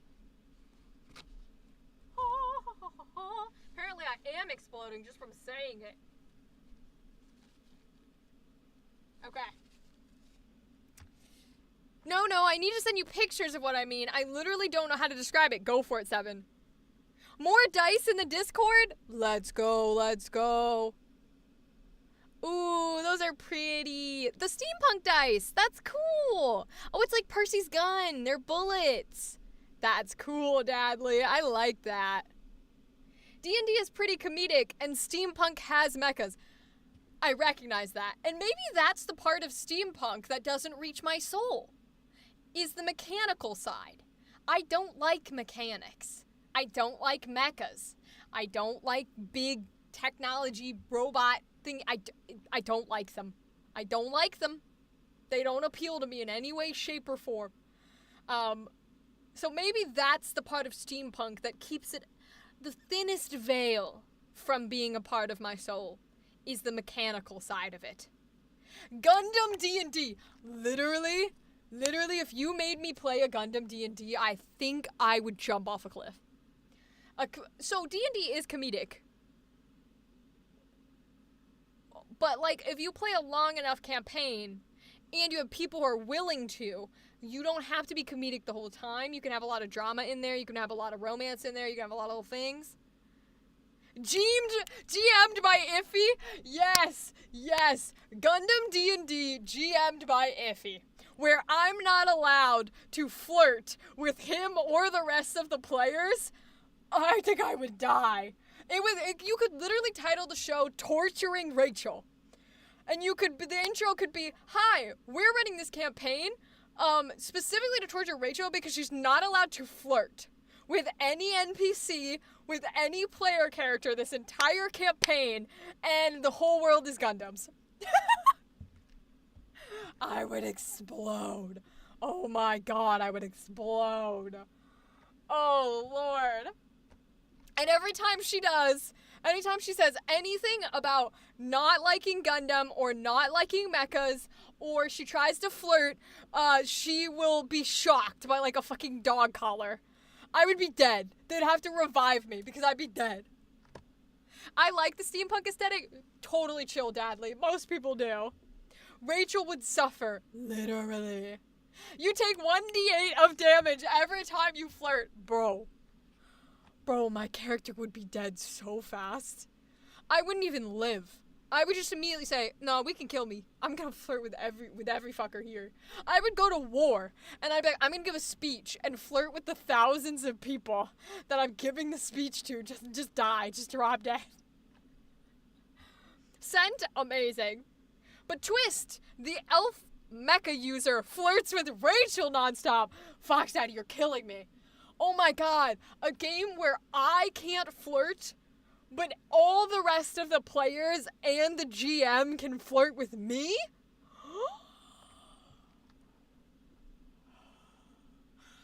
I would die. That is my worst nightmare. That is my absolute worst nightmare. Oh my god, I think I would explode. I think I would explode. Genuinely. Holy Jesus Christ.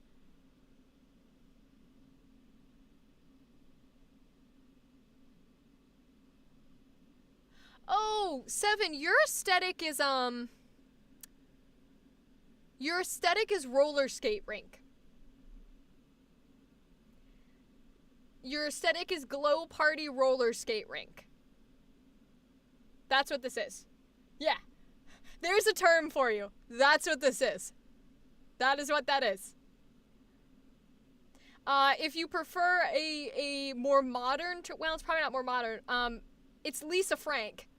But I would say that this is more roller skate rink than it is Lisa Frank. Roller derby D&D would be fire. Roller derby D&D would be fire. I love that. We need that campaign as a stream. The only way I would ever... Fuck, I wouldn't even die. I'd simply cease to exist if I was being flirted with. The Dark Lords now know your weakness. Listen, if I was ever put into a campaign like that, where I could not flirt, and everybody else could flirt with me, and that was my torture, I would only do it if it was for a company like Dimension 20 or Critical Role or one of the big people, Legends of Evantris. That is the only fucking way I would ever do it. Because if I am going to get tortured, I better be on the biggest platform there possibly is. No way I'm gonna torture myself for the 8 of you. Sorry, motherfuckers. I already do. Oh, Lord. No, I'm just kidding. I'm a flirt with 7? Yes, gal, yes. No fun? Oh my god. Y'all already torture me. It's good. Rachel doesn't love us. God tier. I'm about to, you know what I need to do? That's gonna be like a subathon goal. If we ever have a subathon, I'm gonna put it at a number that I don't think any of you people can make. I'll put it at like 50 subs. I'll be like, we get to 50 subs, and I will specifically host a one-shot where the entire table has to play flirty NPCs, and I have to play one of two. You guys would get to pick. You get to pick, like, out of a poll, so I think there's 4 options, and the options of who I play would be, like, the himbo who doesn't realize he's being flirted with, the angsty emo guy who wants everybody to stop touching him, the really horny main character who gets uncomfortable because everybody else is better than him at being horny. Like, you guys would have an option of who I play. I have no idea how to flirt, and I can't tell when people flirt with me. Dadly, that's fair. I'm on the opposite end of the spectrum.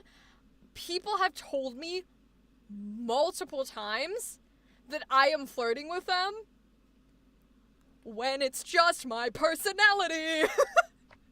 Huh. Bet, bring it on, gal. There's no fucking way you'll ever get me there. I'm the definition of oblivious. Dadly, I love that.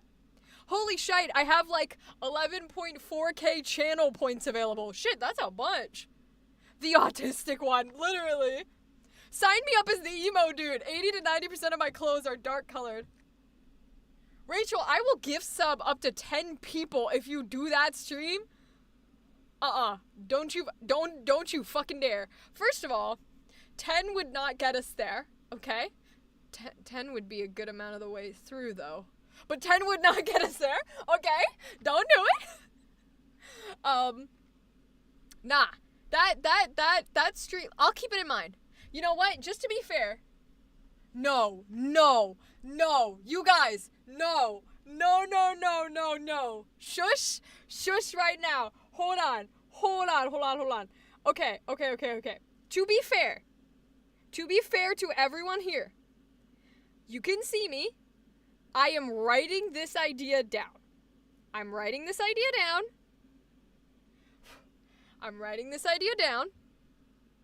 Stream of campaign where every other player plays a character that flirts with me nonstop, including GM, but I play a character,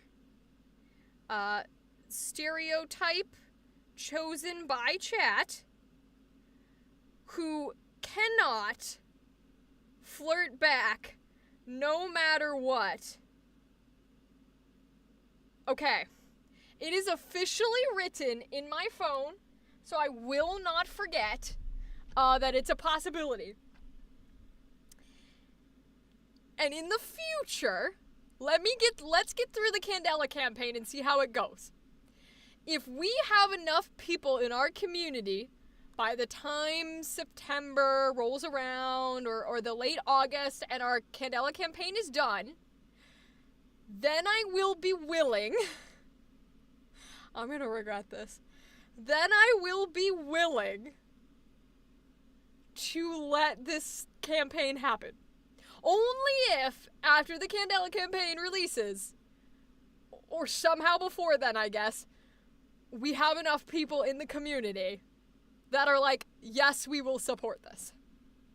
It's the only way. We gotta wait, because I don't want you guys doing it now, because I'm already in the middle of trying to do this campaign.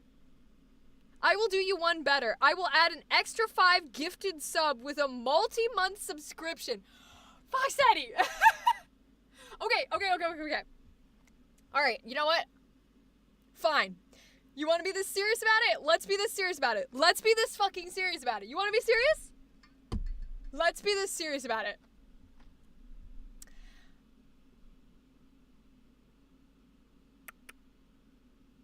When there is enough viewers or members of the community to reach that, I know, I love the negotiating, I know.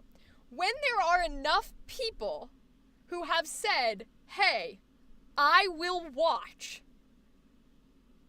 this idea for a campaign, then and only then are you allowed to gift, and it doesn't have to be 50, but gift some subscriptions, and I will consider that as signing the contract that we are doing the stream. But I don't want you to be gifting subscriptions to random people who aren't gonna watch this content, right? That sounds weird, but like, I would rather have people who are here sell your soul to the devil. I would rather have people who are a part of our community, people who are watching, than people who are subscribed. Because it is more important to me that you guys are here and you guys support it and you guys talk and you guys engage than it is for you to pay me money. So like, I would rather have the deal for me doing this kind of a campaign be that we get the viewer numbers. If we get the community numbers up to like, I don't know, I'll have to figure out something fair. But if we get the viewer numbers up to a certain number, fair? Okay. And I'll talk with all of you. We'll decide what number is fair. And if we get viewer numbers up to that amount, then I will say that that is a signed contract. That way we're not spending a bunch of money and giving half of it to Twitch. Fuck that shit. No reason to spend all that money. I would rather have the people than the money. Okay? Signed, sealed, dated. That is the official terms. If we get viewer numbers up to a certain number that we will decide, and I can come back to you guys on Wednesday if you want, with the possibilities of numbers, then I will do that stream. And I will say that the rules of the contract are that it has to be at least as long as the Candela campaign. So it can't just be a one-shot. I will say it would not be fair of me to have you guys do all this work and then I'm there for like 4 hours getting tortured. No. I gotta be tortured for at least 12 hours. Alright? You deserve whatever you get. I'm gonna tune out, but it's been a lovely stream. Catch y'all next stream. Goodbye, Seven! See ya. Thanks for stopping by. We'll see you on Wednesday if you come back here, because there's no stream on Monday, or on Nerds with Dice if you're catching the one shot on Sunday. But either way, see you. Goodbye. Yes, we love you, Seven. But yeah, I will sign and seal and date that. At least 3 episode campaign of me getting tortured. And you know what? I'll even sign and seal and date. Oh, I'm gonna regret this one. I will sign and seal and date that the campaign will have parts that you guys are allowed to determine. Whether that means it's live and you get to choose certain things that happen, or whether it means we give you a whole thing ahead of time and everybody votes and the GM is the only one with those answers and then they just surprise torture me with things you guys voted on. Whatever it means, I will sign and seal and date that you guys get to have a hand in what the torture's gonna be. What am I doing? What about a reaction stream when season 3 of Vox Machina is released?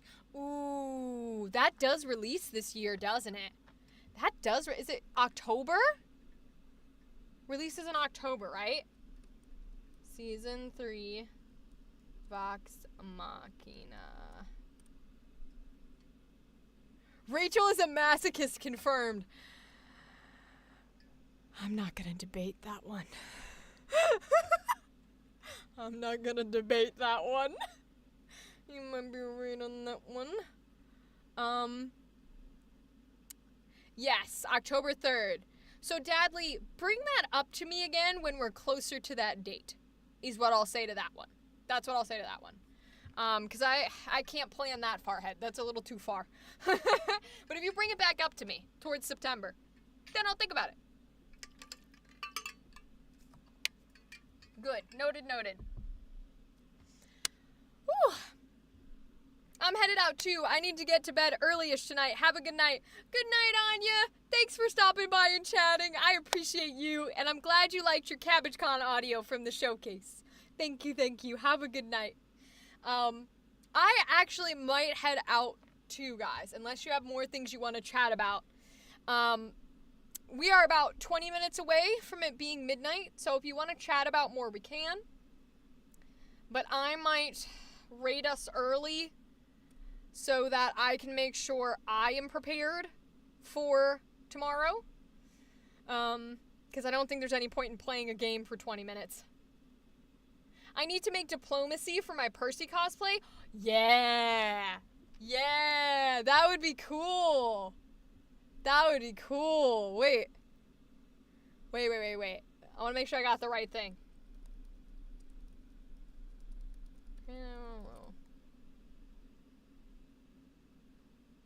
Yeah, I think that'd be cool. Yeah, I had the right thing. That'd be cool for your cosplay, Dadley. I like that. Let me know when you get it built, because I'd love to see a picture of it. I think that'd be fire. Yeah, guys, I think we're going to end up peacing out a little early. I got to get prepared for tomorrow, and hopefully sleep. Oh my god, I'm probably not going to sleep at all. I'm going to be so tired. Hopefully I don't look tired.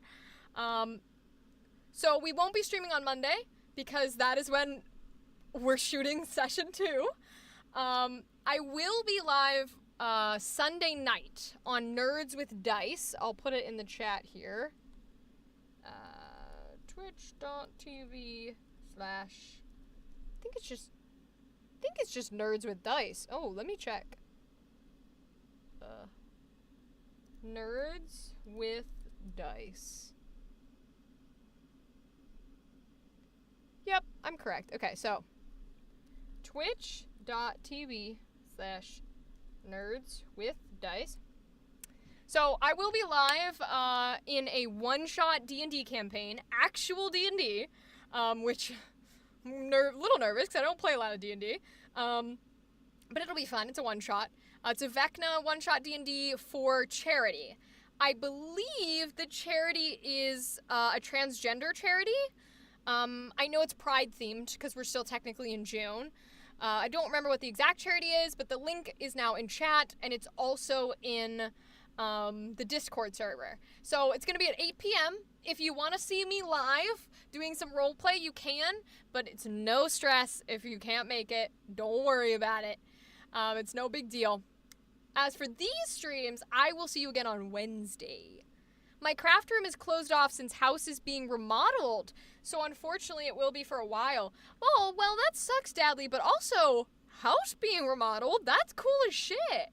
What are you getting remodeled? Like, what space? Is it a bathroom? Is it a bedroom? What are you doing? When are you getting done? I think I'm back on Wednesday. I should really double check that before I promise it, huh? Let me double check. Yep, we're back on Wednesday. Okay, cool. So we'll be back here on Wednesday. And now let me see who we're gonna raid tonight.